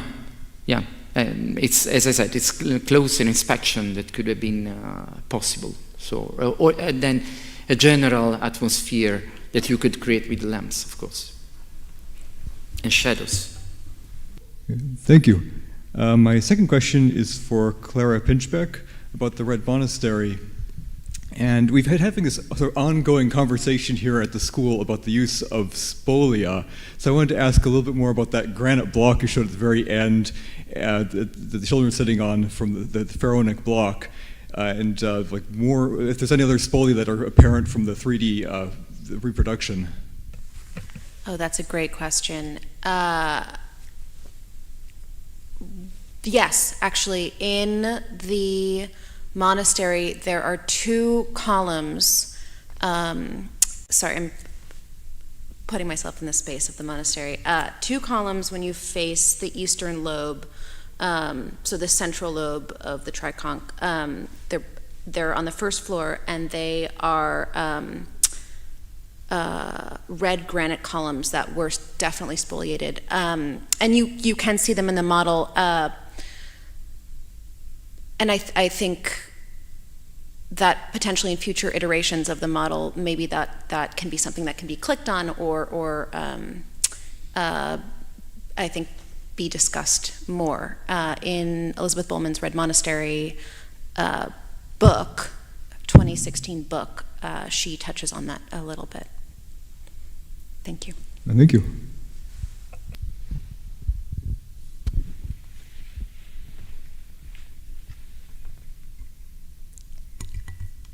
If there's no other immediate questions, can I ask some? Because I have lots for all speakers, but I wonder if, Bissera, I could start with you and the Hagia Sophia. I'm very persuaded by the importance of sound and the expression and the atmosphere that sound creates. And I'm just, it's my own ignorance, but someone like Paul the Silentiary, does he discuss sound as well as light when he describes the building? Do they get equal play in description, or does the focus just more on light?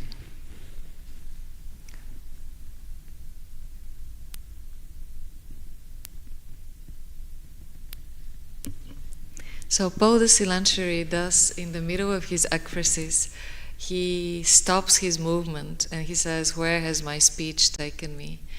Who is singing the resounding voice, the meadows of marble, or the voice of Homer?" So there is a statement like that. I'm not quoting it verbatim, but there is an association of the marble revetments as creating this reverberant sound.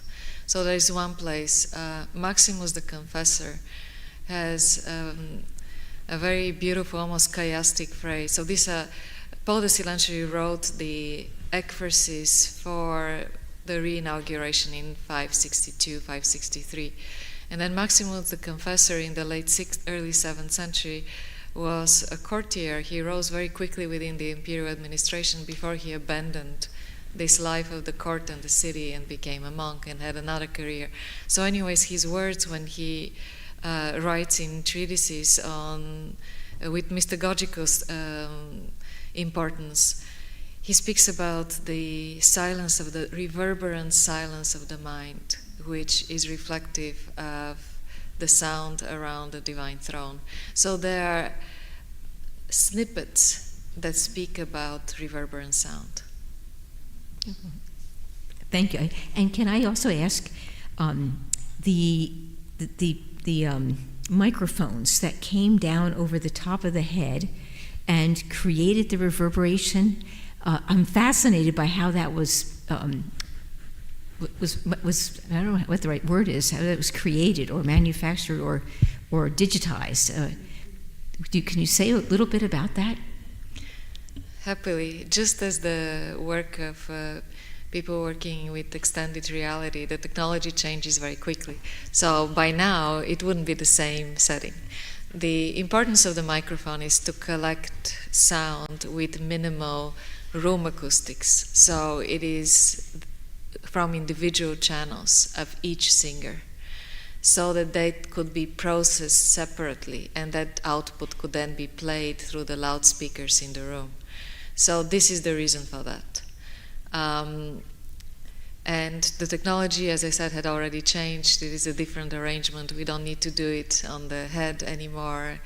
Through the side, now it's introduced through the side. You could see it with some of the important popular singers. They use this type of microphone. So anyways, the bottom line is we need dry sound as close to the mouth, recording as close to the sound to the mouth, in order for this sound to then be processed through the big computers to create the imprinting of the acoustics of Hagia Sophia. And this is also one last thing I'm going to say. It was significant in terms of simultaneous auralization, the auralization of live sound. And this is what the entire Icons of Sound project is about. Already early on, other projects have experimented with recorded sound. The difficulty was to do it in time, live. That is what the essence is. And that's why we needed these other types of microphones in order to do it. And the significance of the pop balloon, could that reverberation, that set the whole kind of spatial framework of that you worked with? Absolutely. The reason, already in 2010, working in Hagia Sophia was pretty difficult. Obtaining permissions to bring more equipment in the interior. And so working with much less, in a sense, playroom, we experimented with balloon pops because they were very transportable, very cheap and inoffensive, that one could be almost like a tourist in the space and in a more personal engagement with the guards that could produce the results we wanted to. Because it was new technology and no one had done it up to this point, it took us some time in order to convince the larger scholarly community that what we are doing is as precise as bringing expensive technology in the space. And so here I'm talking about the work of Jonathan Abbo, my colleague. The balloon pop produces the large spectrum of frequencies, both in the low and in the high frequencies. The problem is that the rubber collapses and it creates N waves that interfere with the propagating sound. Jonathan Abbo was able to clean the recording from these N waves, and that's what made balloon pops usable in the process. And then 4 years later, we brought the technology necessary at the site with the big loudspeakers and more people involved on the ground. But by that time, the interior had also changed. So, in other words, this is an example, in a sense, as research progresses, method is created, and this method needs to be accepted by to be convincing enough to be accepted by the scholarly community.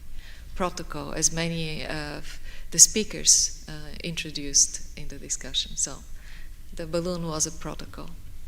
Thank you. I also had a question for Danilo about light, if I could. Following up on Michael's question, you didn't tell us what program you used to simulate light, and I just, since we're very interested in this at Samothrace, I'm curious what environment you chose and to experiment with. Yeah, I'm sorry, I missed it. Yeah, I've described it, but then I missed the name. Yeah, it's Radiance, it's called. It's an open software that is used for simulating. Would you mind saying it again? I did. Radiance. Okay. No. Yeah, it's a software that is used by architects and engineers. It's also, especially by researchers that want to experiment with light and lighting simulation. And it's interesting because together with this metrics concerning the illumination and transportation of light, it also helps to give this kind of render that mimic the human visual limitations, so to say. So the loss, for example, of color information when illumination is too low, or also glare effect, for example.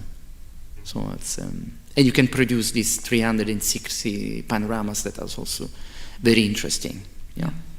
I mean, there's so many questions that could be answered by this kind of inquiry, I think, with light. You know, we talk about the light striking a cult statue on the morning of its feast day, and some simulations have been done by, but I'm just, if there's a more convenient program in which to investigate, that would be terrific. And we have on Samothrace a very unusual building.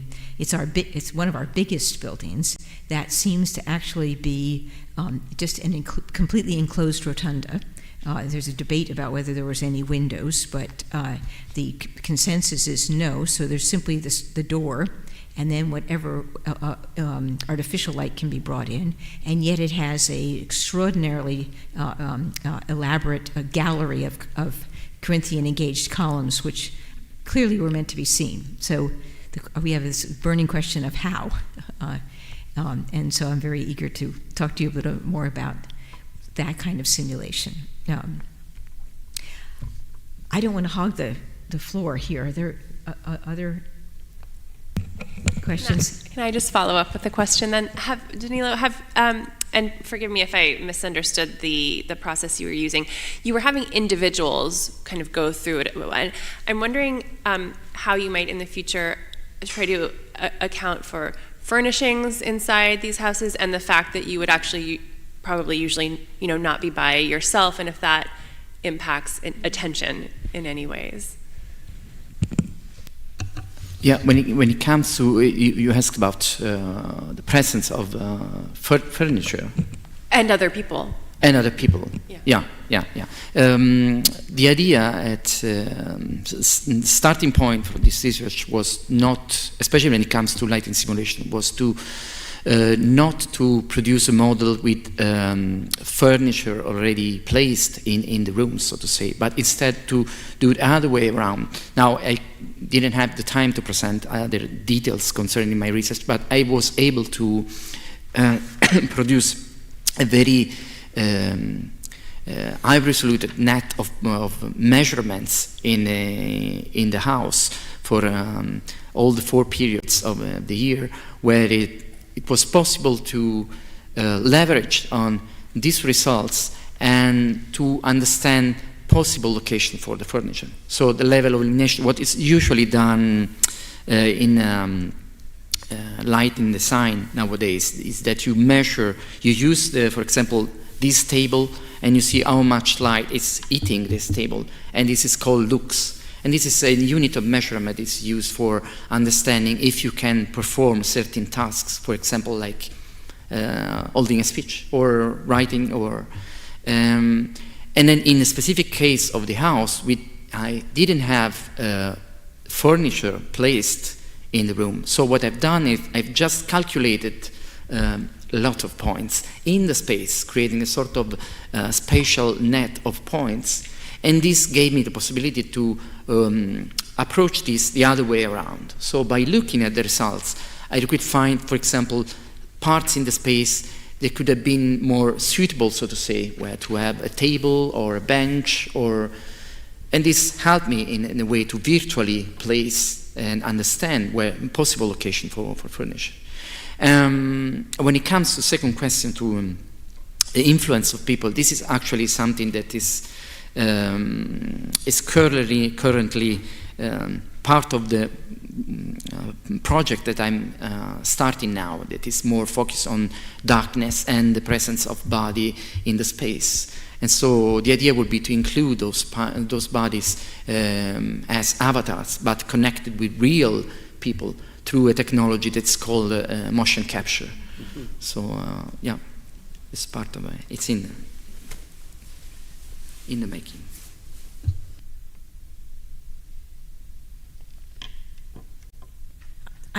Can I ask one more question then? Yes, and then I have one too.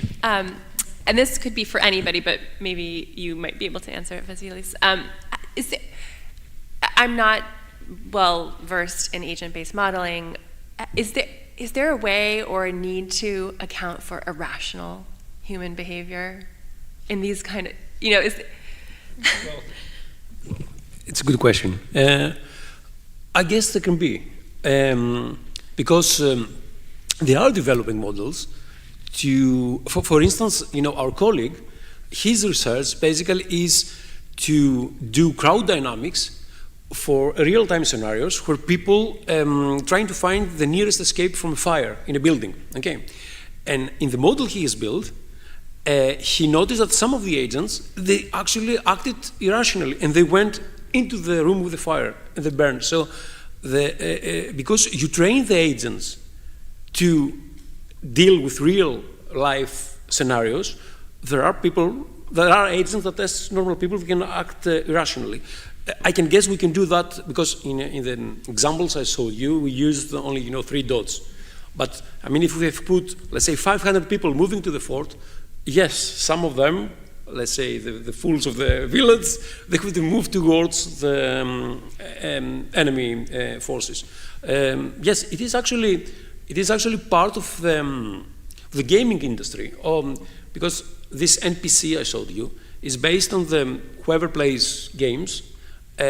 You are the user, but you have all the others, surrounding the user, and some of them can do silly movements or they can take silly decisions. So yes, you can. I guess you can do that. Yeah. I think my question was along the same lines. I think agent-based modeling offers great opportunity to simulate and to query and then to simulate. When we did a small project, each time we gave parameters that were generalized, and each time the solution was different. People generally moved in the right direction, although sometimes they turned around and went out of the sanctuary, like you're saying. But where I think the real excitement lies too is in beginning to continue to complicate your models. So you have the able-bodied group, but how do they account for the elderly? Or how to I mean, that might be more like the family scenario. But I think I think this is a way to, again, just begin to layer situations, because situations are complicated, especially when they're under stress. Usually there's more than one factor that contributes. Someone asked about weather, and that's another important one. But I do think it's a really exciting way to begin to understand ancient experience.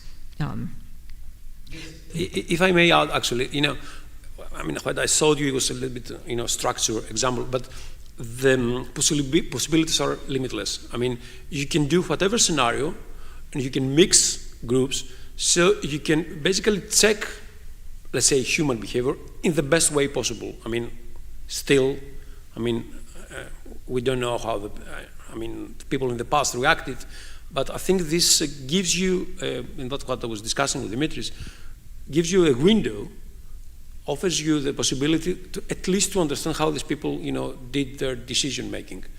And it's very easy from the books to deduce about how people moved in the past, moved in the landscape, but nobody has taken the mountains to walk like 5-6 hours today from our office. So we don't know the difficulties of loading a truck or loading a cart and moving up the mountains, and shall I go from this road to that road, or this is a taboo area, or this is an area that has a swamp and has natural obstacles. So I think the method gives you the possibility to check that, and most importantly, it's a method that can incorporate it in every model. It can be in your model, it can be Danilo's model.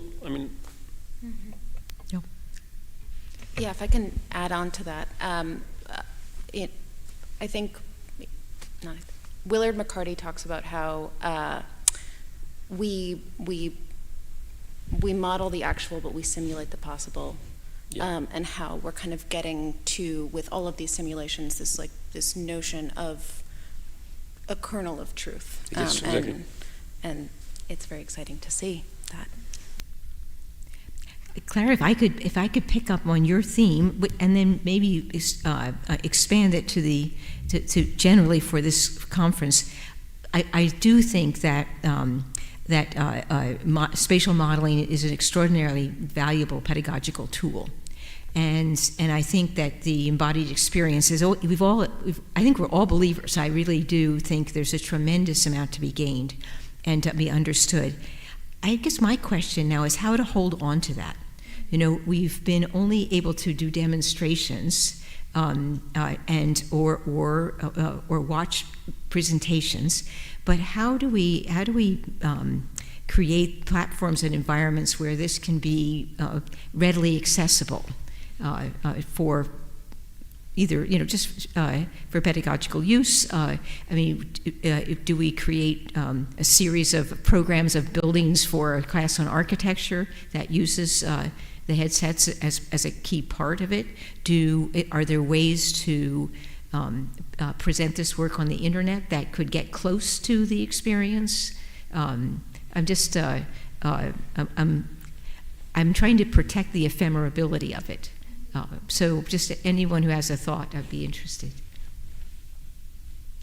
I think you're totally right, and maybe it's a combination of all of those things. I completely agree that we need to continue this.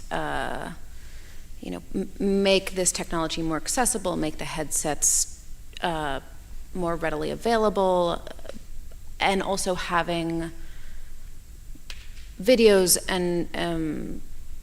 and spaces like GitHub where you can download these models and insert them into your own headsets and play around. But I think especially with architectural history, these models and these simulations are essential for really understanding the structures. If you can't go yourself. Okay, thanks. Anybody else have thoughts about or strategies for delivering this information? May I add something about that? Yeah. Well, I think the future is open data. So that's why I asked Vincent before about this. This amazing reconstruction they did, because the method they used, the custom tools they used. I mean, I couldn't see them. I didn't see them anywhere else.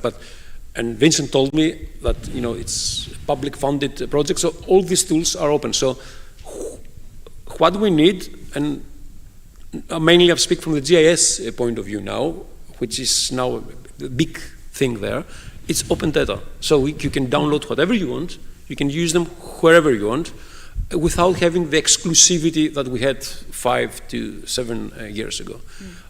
Also, I think that the gamification element, which can be applied to your case, to Daniel's case, and in every case, the examples that gives the gaming community, the gaming industry, in order to be more accurate, is that we can produce, let's say, game-like scenarios that will be open not only to students, but also to researchers in order to test alternative theories. And I think today we have many possibilities. All these open access tools, I mean, they offer you that. If I can add something connected to the idea of the open data, I think that's crucial. And if we think that, for example, now the European Commission has set a new goal for 2030 for digitizing all the heritage at risk, 3D digitizing, this offers a unique possibility to make this. Yes, the ECCH, you mean, yeah. And it's possible that the whole set. We wear headphones today and we think nothing of it, but maybe the glasses will be not far behind, and you can have the full experience as easily as you plug in your earbuds today. I don't know.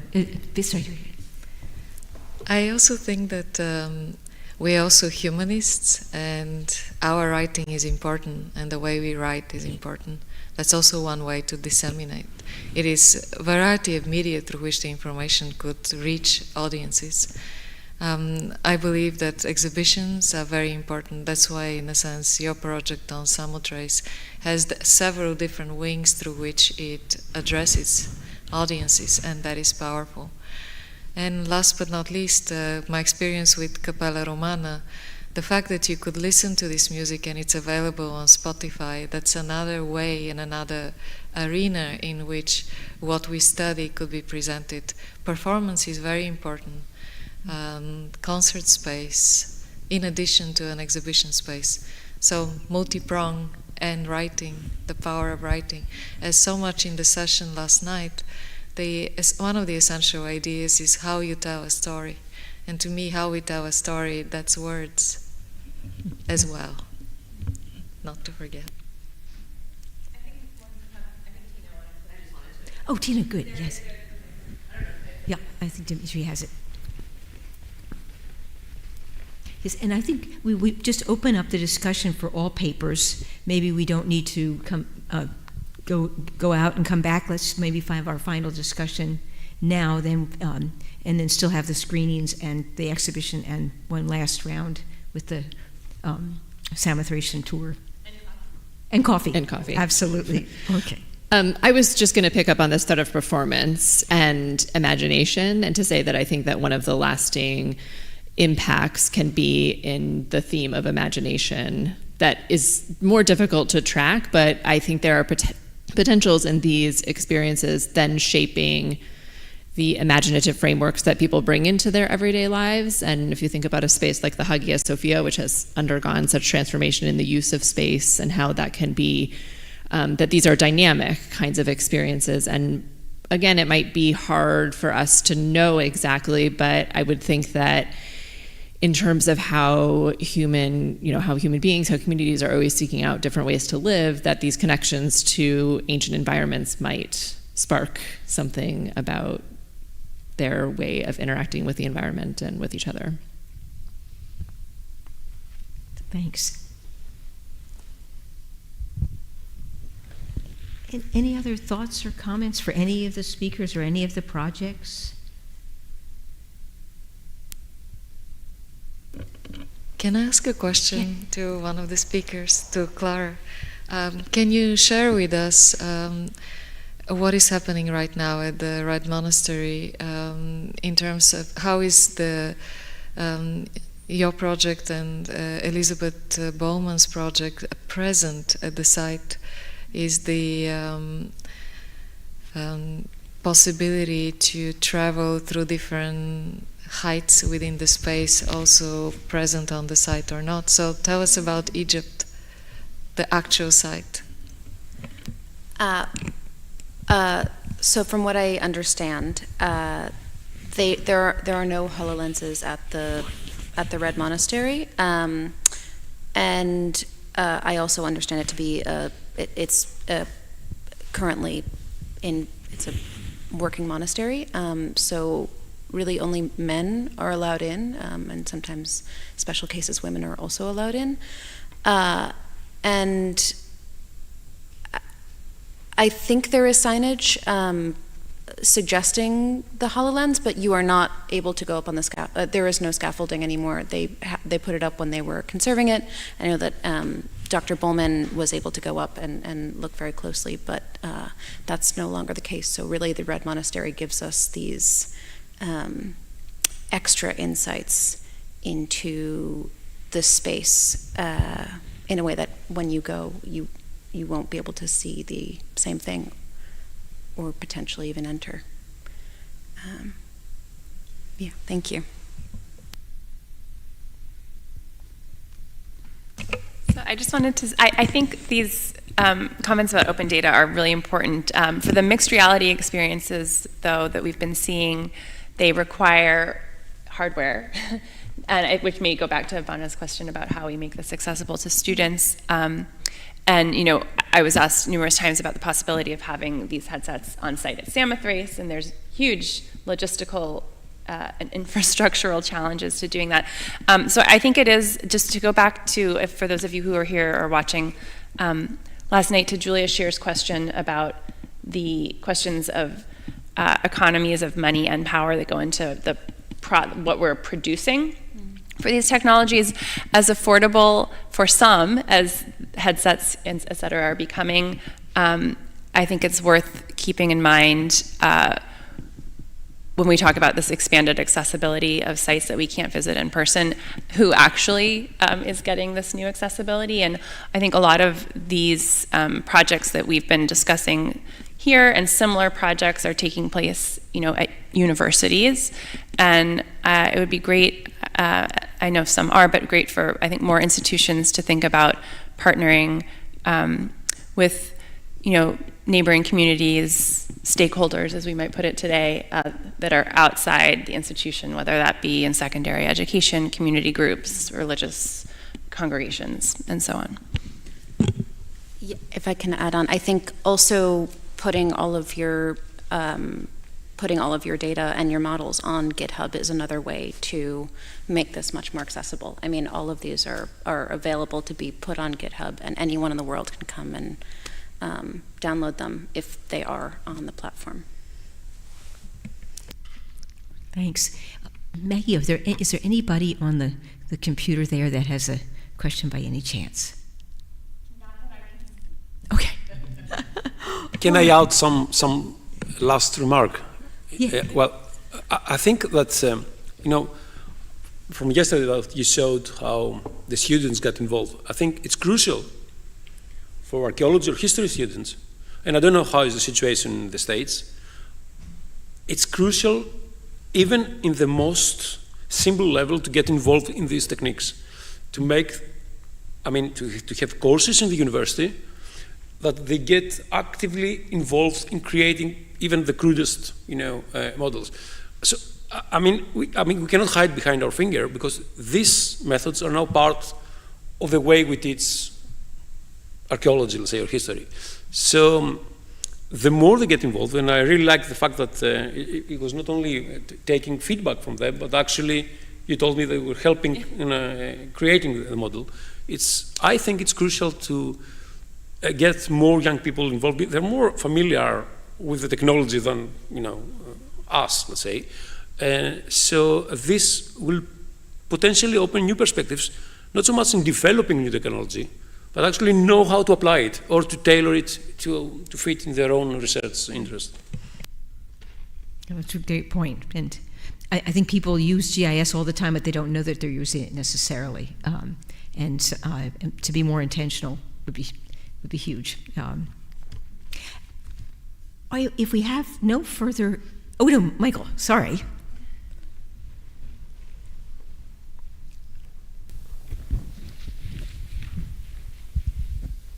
Yeah, I have a couple more questions, maybe on a bit of a tangent, but for Dr. Pentcheva on kind of combining your presentation and your film, I have a question about sound as a medium of healing, analogous to the oil and the other substances. Do you have cases where the healing really is described as happening through sound in Byzantine inscriptions or literature or anything like that?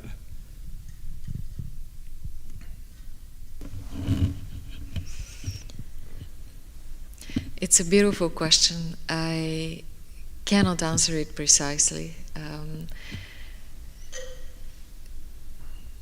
I'm early on in the project with Hosios Loukas, and in these early stages what I have seen is there is intentionality behind the identification of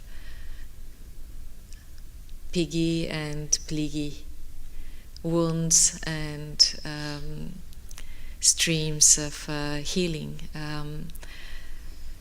For a site that is in the mountains, and for a 10th century life of the saint that insists on serenity, this Galini,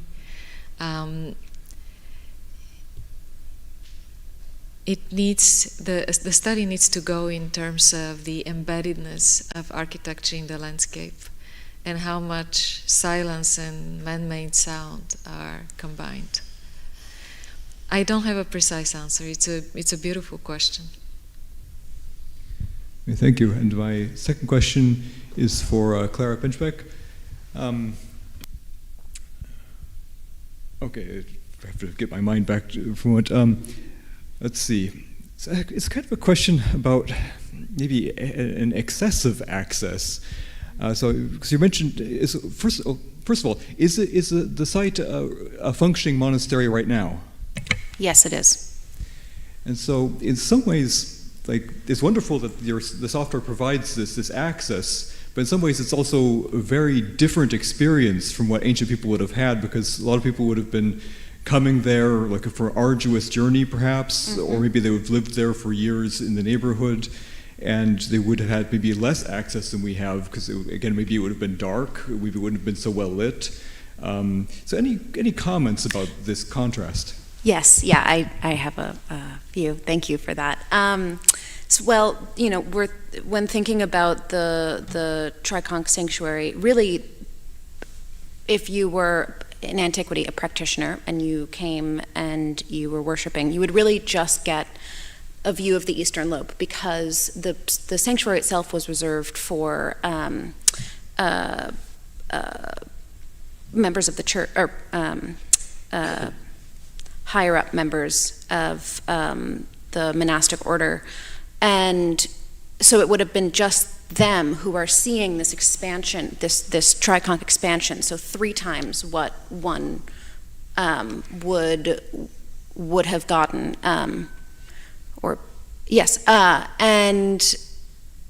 so I think the fact that this was inaccessible, relatively inaccessible in antiquity, or at least 2 lobes of it, and then to now have the use of the elevator and to look at those paintings in more detail is also untrue to what it is like now and what it would have been like, and to to not have to go through that arduous journey, to be in the desert, to approach this building, and finally you got there and you're in the dark, or you're in a space lit with candles, and you are finally able to not be in the hot sun. I think to go from Cleveland to these headsets, you're not getting the full experience, but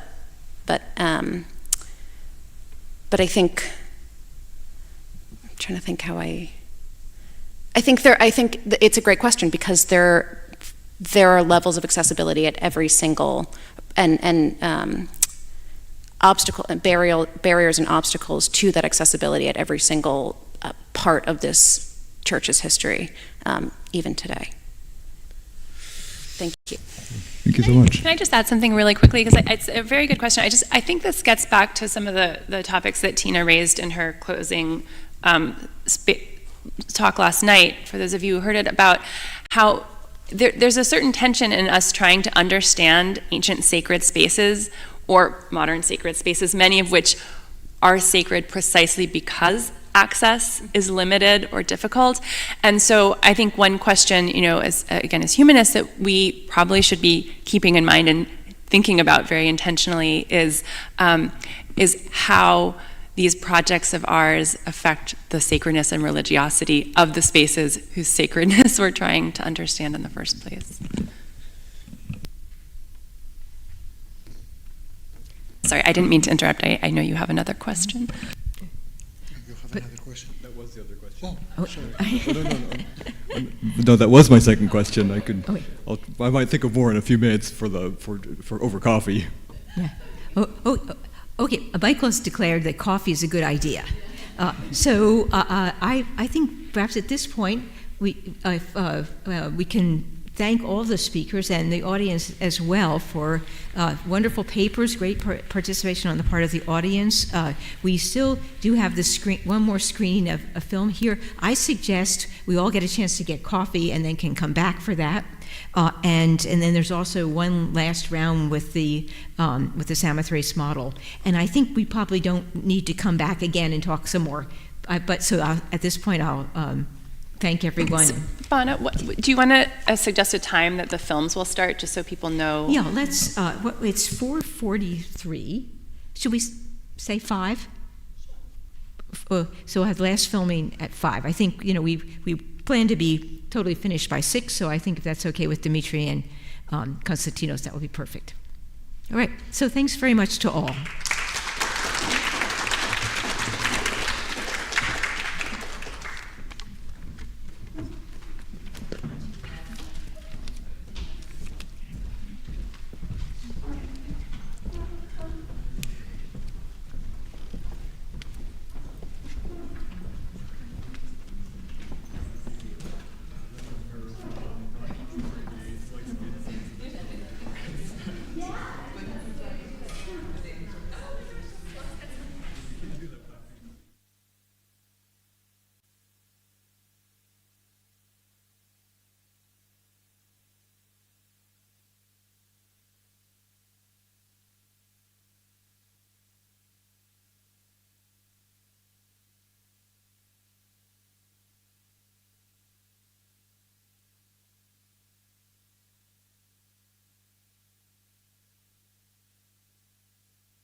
Direct your gaze above this mountaintop wrapped in clouds, and regard the bright light of God that you see shining here. For here the Most Holy Virgin Saint Foy shines forth. And even if she cannot show herself to people as corporeal being, she moves unconfined through the upper air surrounding the earth.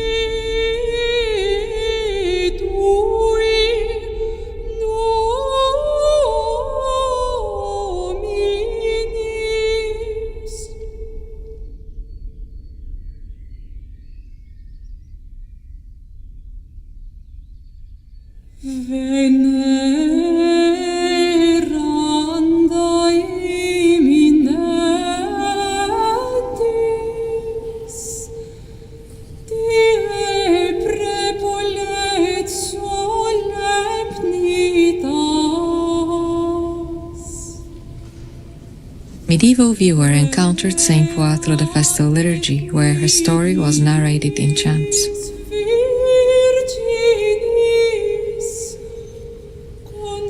Saint Foy was a 12-year-old virgin who lived in the Roman Empire in the late 3rd century. She was raised a Christian and defended her faith when she was arrested, tortured, and killed for believing in Christ.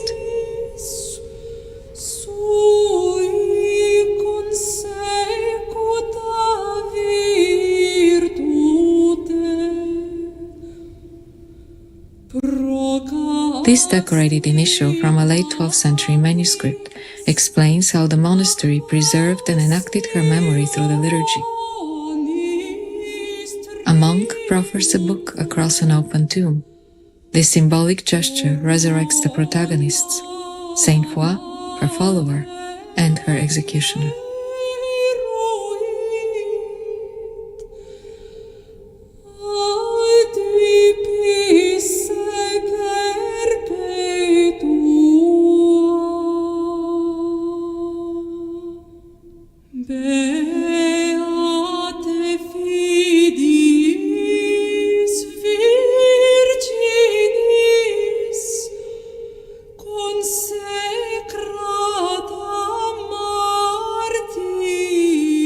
Two medieval liturgies exist for the feast of Saint Foy celebrated on October 6th. The first one is from the 11th century. It is written in Aquitanian notation, where the notes known as neumes sit on invisible lines. The heightening is precise, so the melodies can be reconstructed today. The Enchanted Images project at Stanford has been the first to transcribe, perform, and record this music starting in 2020.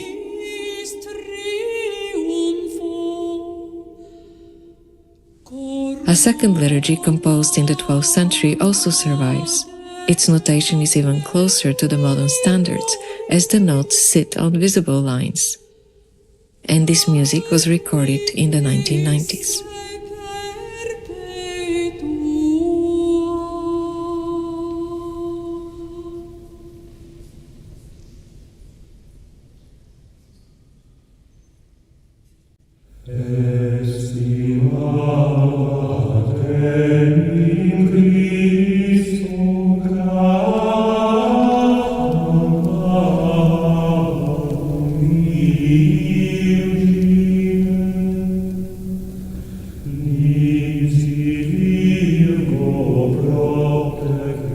Words and melody work together to express a powerful paradox of glorification through humility.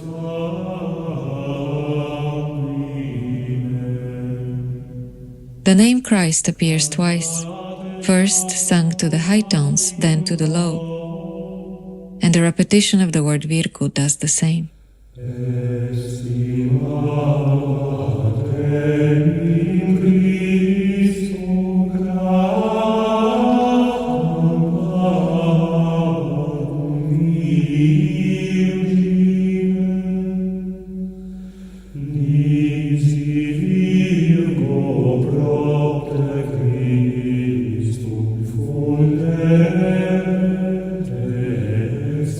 Thus the music communicates inverted magnitudes. What appears low will be exalted, humility leading to glorification. But isn't this melodic design exactly the opposite to the meaning of the poetry? Why is insignificance sung to the higher, brighter tones, while the accumulation of value is expressed by the low? The answer lies in the deep suffering through which value is purchased. The melodic descent to the low tones expresses how her blood, pouring in martyrdom, places Saint Foy on the emperor's throne.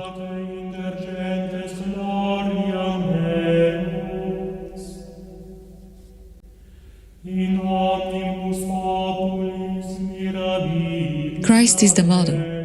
The wounds on his body, marking his suffering and death on the cross, have prepared the way for the resurrection of all flesh.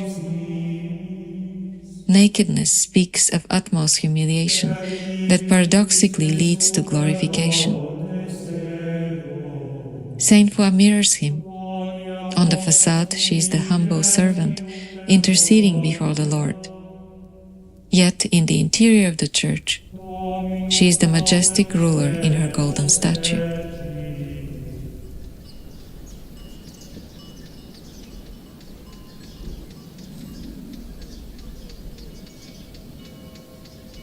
In the late 9th century, 2 monks from Conques managed to steal Saint Foix's relics from Agen, a city on the Garonne River.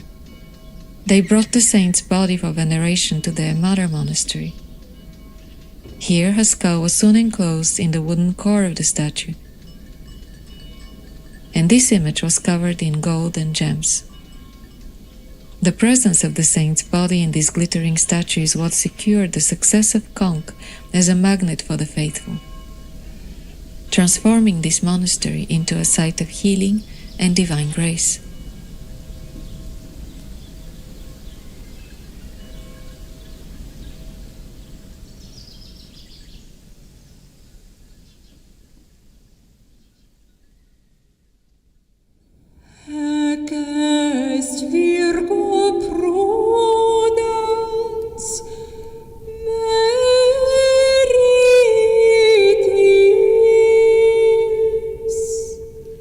The golden face is a mask, impassive and emotionless, but the moving light of candles can imbue the eyes with life, making the gaze rise and fall.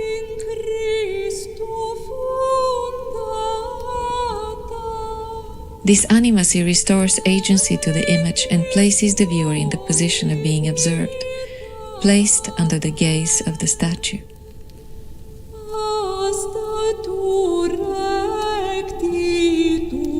It is not just the eyes of the statue. The golden hands also give the impression of movement.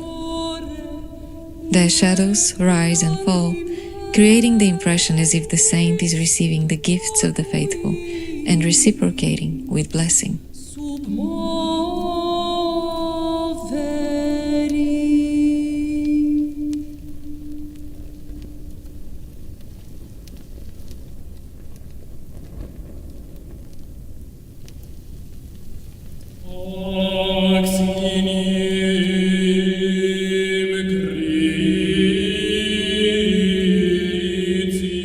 The gaze of Saint Foix commands great power.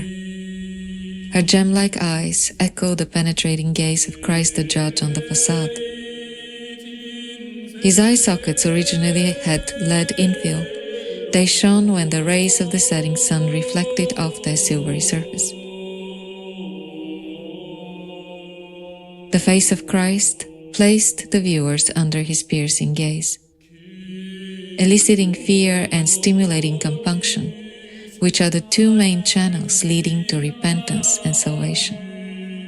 The psychological state of being watched is further enhanced by the inscription above. It is a segment of a famous responsory sung for the feasts of the Cross on September 14th. Hoc signum crucis erit in celo. This sign of the cross shall be in heaven.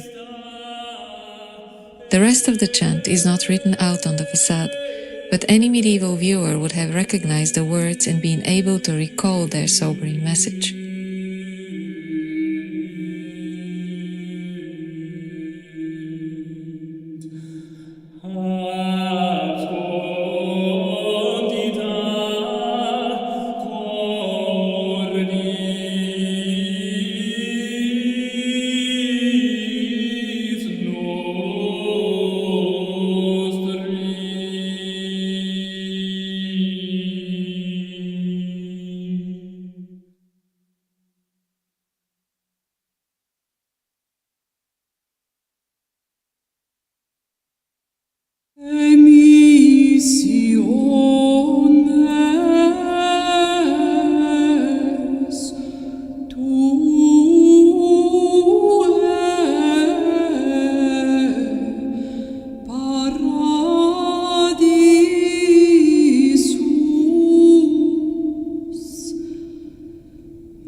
Responsory is an elaborate chant with a ring structure. It consists of a response and a refrain, followed by more verses, each completed by the repeat of the same refrain. Singing such a piece places the listeners in a revolving structure, periodically coming back to the refrain.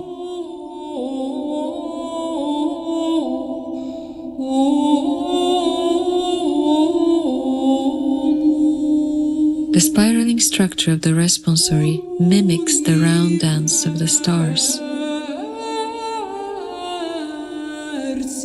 When the monks gather to sing during the celebration of the feast, they stand at the crossing of the church. Here they form the axis around which the liturgy revolves, and their human chant is perceived as a mirror, reflecting the ceaseless rotation of the stars and of the singing angelic choirs.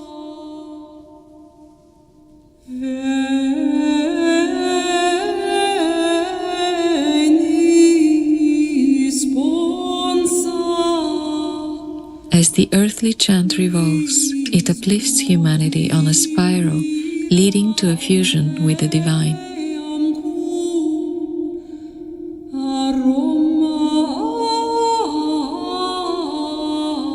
In a similar way, the tympanum visualizes the spiraling ascent to Christ.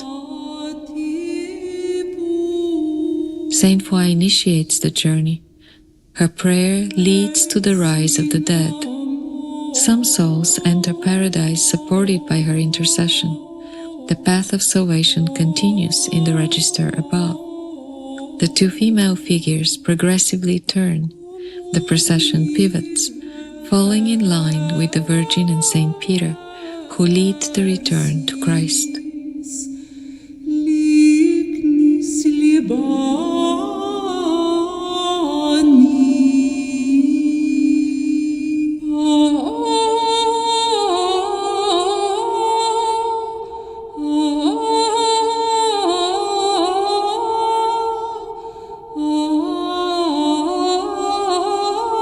What we are hearing is an extremely elaborate Alleluia which riffs off on the last segment of the responsory's refrain.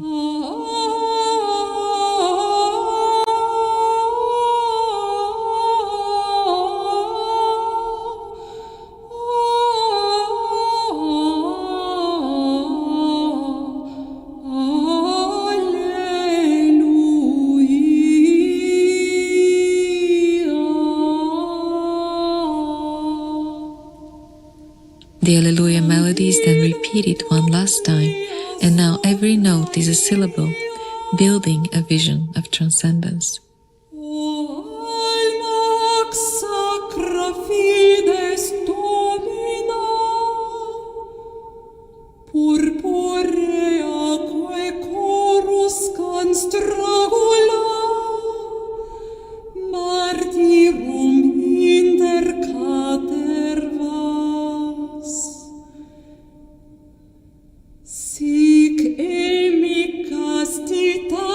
Seeing through chant gives animacy to the visual and vividness to the imagination.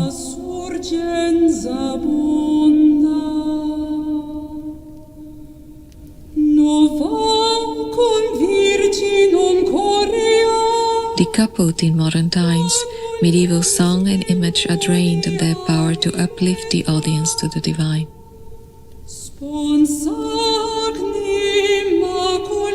Ceaseless music permeates heaven. It is produced by the rotation of the stars, but this music of the spheres remains inaudible to earthly ears. Humanity desires it, but can only imitate it imperfectly in its own song, bound to time.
we perceive water, especially the water of the sea, as alive. This liveliness is captured in the Greek word marmarigma. The root is marmar. That root is in the Greek word for marble, marmaron.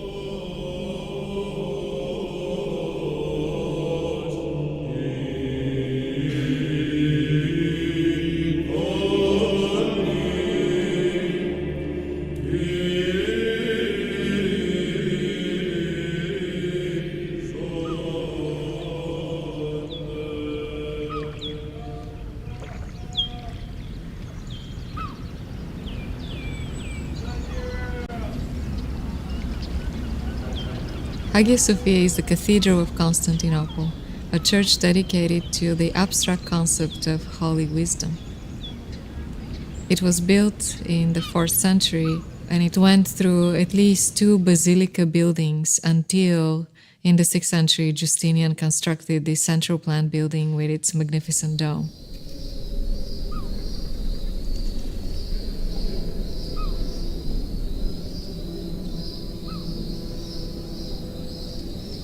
Originally, the Justinianic Hagia Sophia had no monumental anthropomorphic human figures in the mosaics. It was entirely geometric and vegetal. As a result, the experience of the divine in that space was communicated through other means. The air under the dome became the main player, the medium through which the divine was manifested.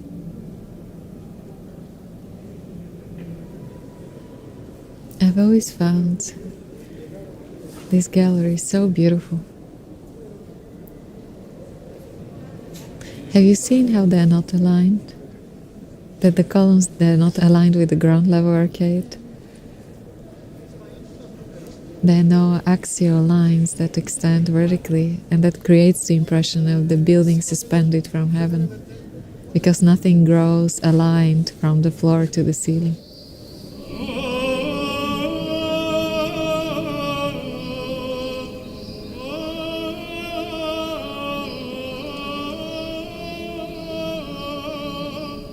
The void under the dome is recognized with a term in Byzantine sources, kalichoros. Kalos means beautiful, choros means choir, but the meaning of that word is connected to archaic Greek culture, to dance and to chant as human propitiation for divinity. So choros is essential. This moving into a circle, ambulatory movement, is what creates the divine reciprocation. These archaic Greek ideas acquired new significance in Byzantium. The dance aspect was, of course, cut out, but what remained is chant. And so it is chant that with its sonic energy fills up that interior, creates the enveloping sound.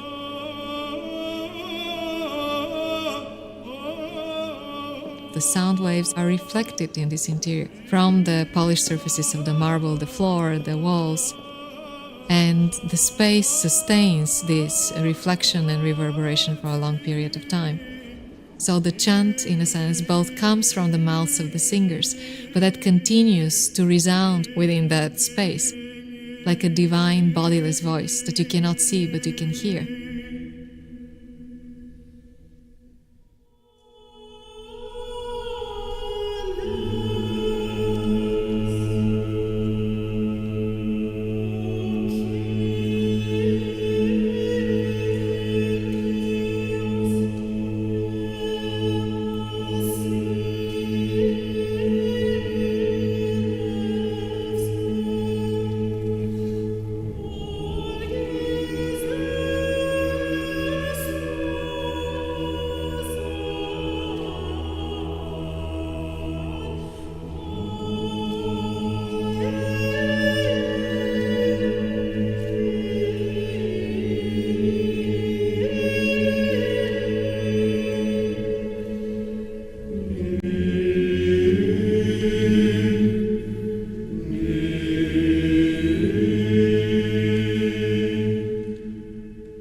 Light becomes solidified as it comes through the windows, especially the windows in the drum of the dome.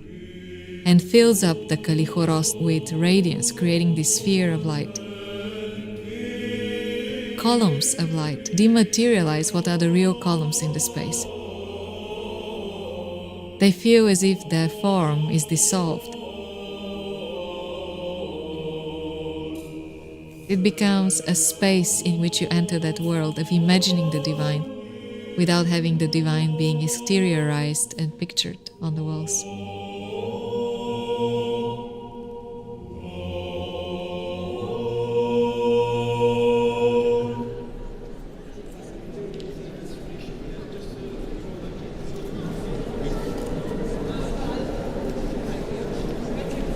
Hagia Sophia today is a museum, and no performance, whether instrumental or vocal, is allowed in this space. The only way a contemporary audience could experience this fantastic building as an instrument of the human voice is through digital technology. Our realizations have allowed us to imprint the acoustic signature of Hagia Sophia on a contemporary performance, and not as post-production, but to play it live.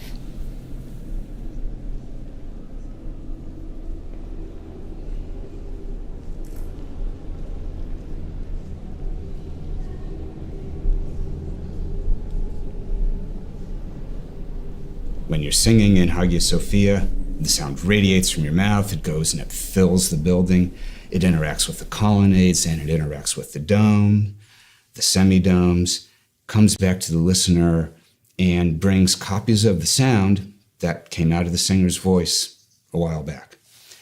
So that's what we want to reproduce, and the first thing we do is we go to Hagia Sophia and we make measurements.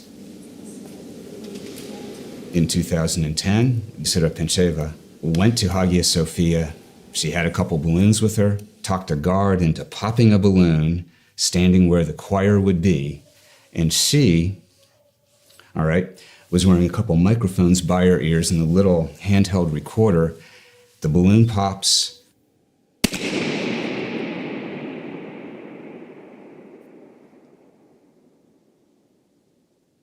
Sound rings out through the building, bringing back hints of that architecture to Bissera's ears.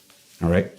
And we can analyze the result of that balloon pop recording and understand from that how the space processes sound, so that instead of a balloon pop, we can replace that balloon pop with a singing voice.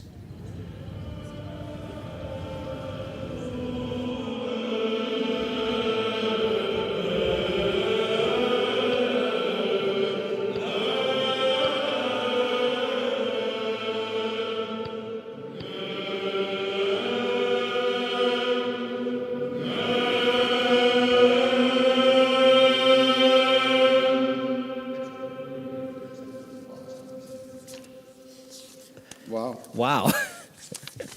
I mean, nobody's ever sung this piece, as far as I know. It's very odd, though. So it's just we just need to. In 17 is that F sharp with a question mark? What do you think? F sharp. F sharp. Let's sing F sharp. Cappella Romana frequently has this experience of singing music that hasn't been sung in centuries. We specialize in the music of the Byzantine Empire and its church music. Because so much of this hasn't been sung in recent times, and the melodies in some cases are quite a bit different from the melodies that are used in today's churches, it's always a kind of voyage of discovery for us. So, John, can you give us the intonation?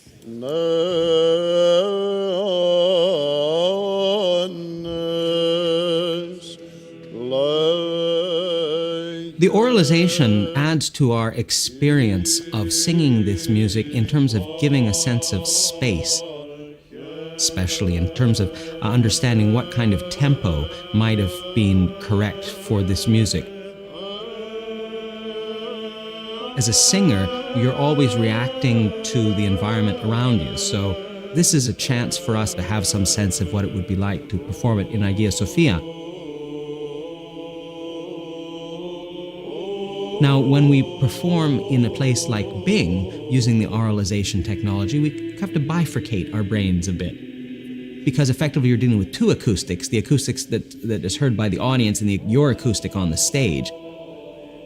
But in terms of the way that you choose your tempos and so on, I found it to be very similar to a natural acoustic.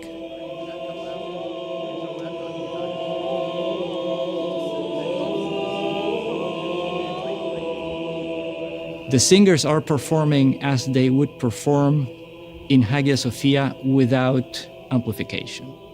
So their voices have to fill the hall. What our system is doing is adding to Bing what Hagia Sophia would do to those voices.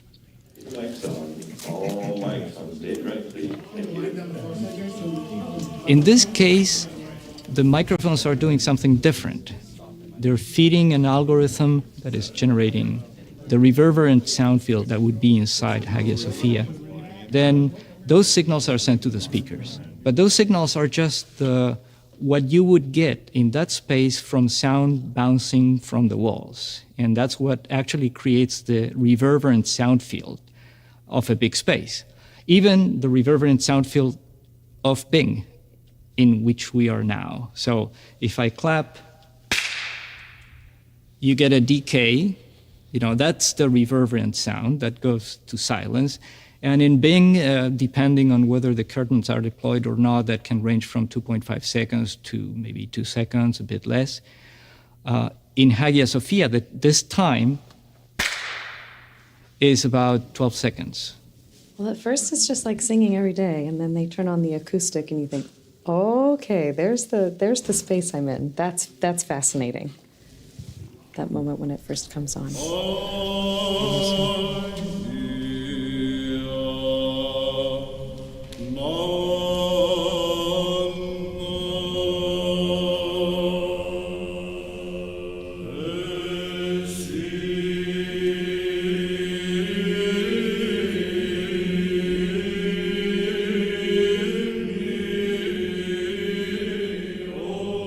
Greek has a term that explains the synergy between human and divine, action and reaction, which is also reflection and reverberation in that space. This word is pneuma. It means both the Holy Spirit and human breath. Pneuma, as the human breath, is expelled upwards, humanity looking to the divine and the divinity as this golden eye that is constantly present in the space, looking down. This synergy of these two is then further enhanced and developed by the sonic aspect, because sonic energy rises towards the dome. And then it becomes the glittering rain that comes back to the faithful who are gathered underneath the dome.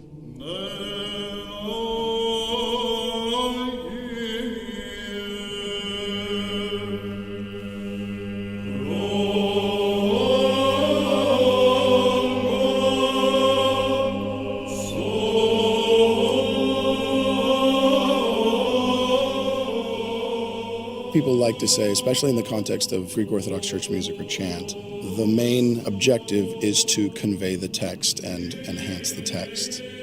And that is, of course, true, except that we have a lot of stuff that we sing that doesn't actually have text, because we sing on nonsensical syllables, on teri, re, rute, changa, waga, and anane. And those things don't actually mean anything. So what you're left with is the meaning of the music itself.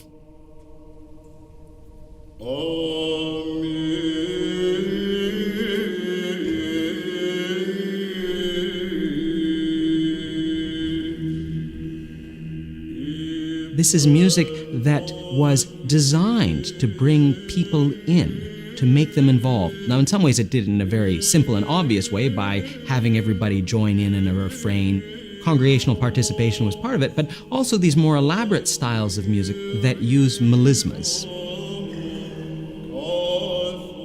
Melismas are where you have more than one note per one syllable, where the text is drawn out.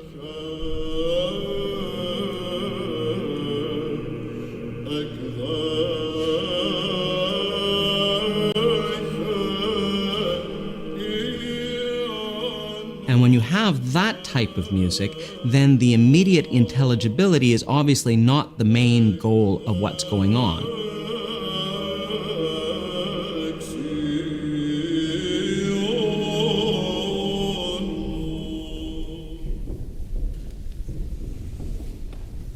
one of the themes that's very constant is the idea of worship as a kind of icon, an image of the heavenly liturgy. So human beings are doing the same type of thing that angels are doing perpetually at the throne of God.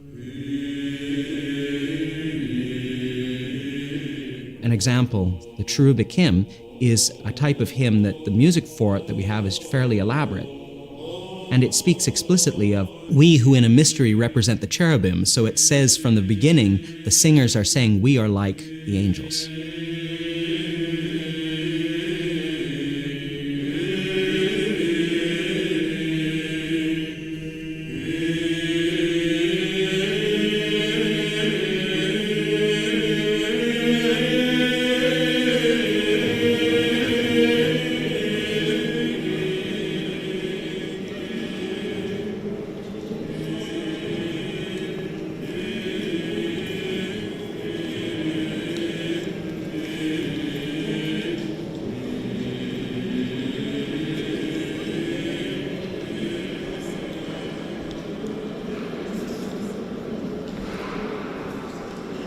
In order to recreate Hagia Sophia in Bing Concert Hall, we actually made another set of measurements in the end of 2014, beginning of 2015. Using measurements with this special microphone array, we're able to capture the directional information, the envelopment that you experience. But essentially, Hagia Sophia was two different places. In 2010, there was just minimal scaffolding. In 2014, they were doing more major reconstruction. There was a lot more scaffolding, and there's all these absorbing materials in the space that caused the response to be shorter. So maybe you can't hear that singing for 12 seconds after the singer stopped. Maybe it's more like 8 or 9 seconds.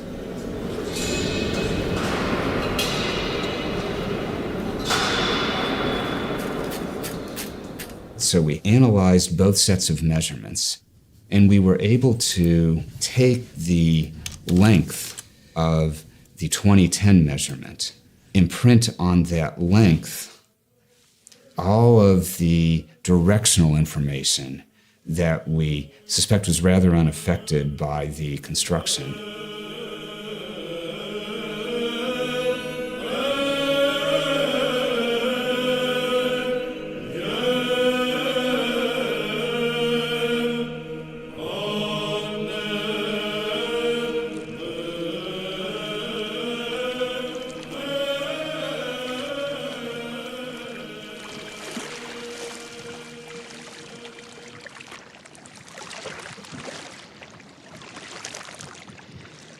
The first auralizations of Hagia Sophia were out-of-this-world experience. They were not precise.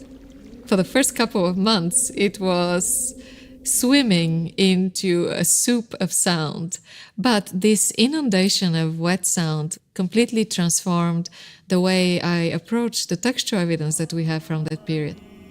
Hearing the resonant sound of Hagia Sophia in the acoustic models alerted me to the presence of water in texts that I would have just ignored.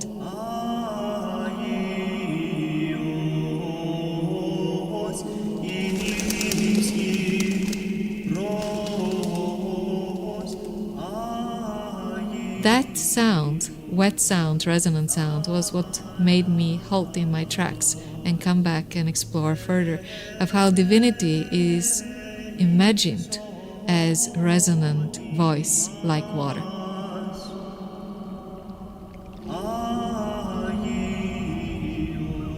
Because the church was not founded on the remains of apostles or the presence of Christ, it latched itself on this vision of being the center of the world where Genesis happened. The idea of Genesis, the first line, are this primordial ocean over which the Holy Spirit hovers. And that vision connects the wet sound to an interior that conjures up the image of water and the waves.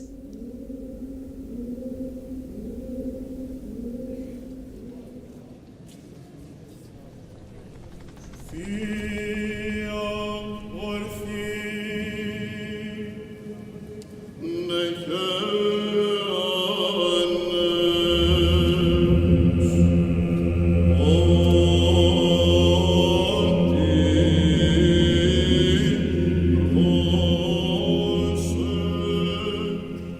very important for people stepping into a historical monument like Hagia Sophia to feel the difference between the everyday environment and this space. Creating such an immersive experience for modern audiences could allow them to feel the difference, and that difference has the potential to produce empathy for the past. So people desire to preserve this past and preserve it in its complexity, allowing for the different voices to speak.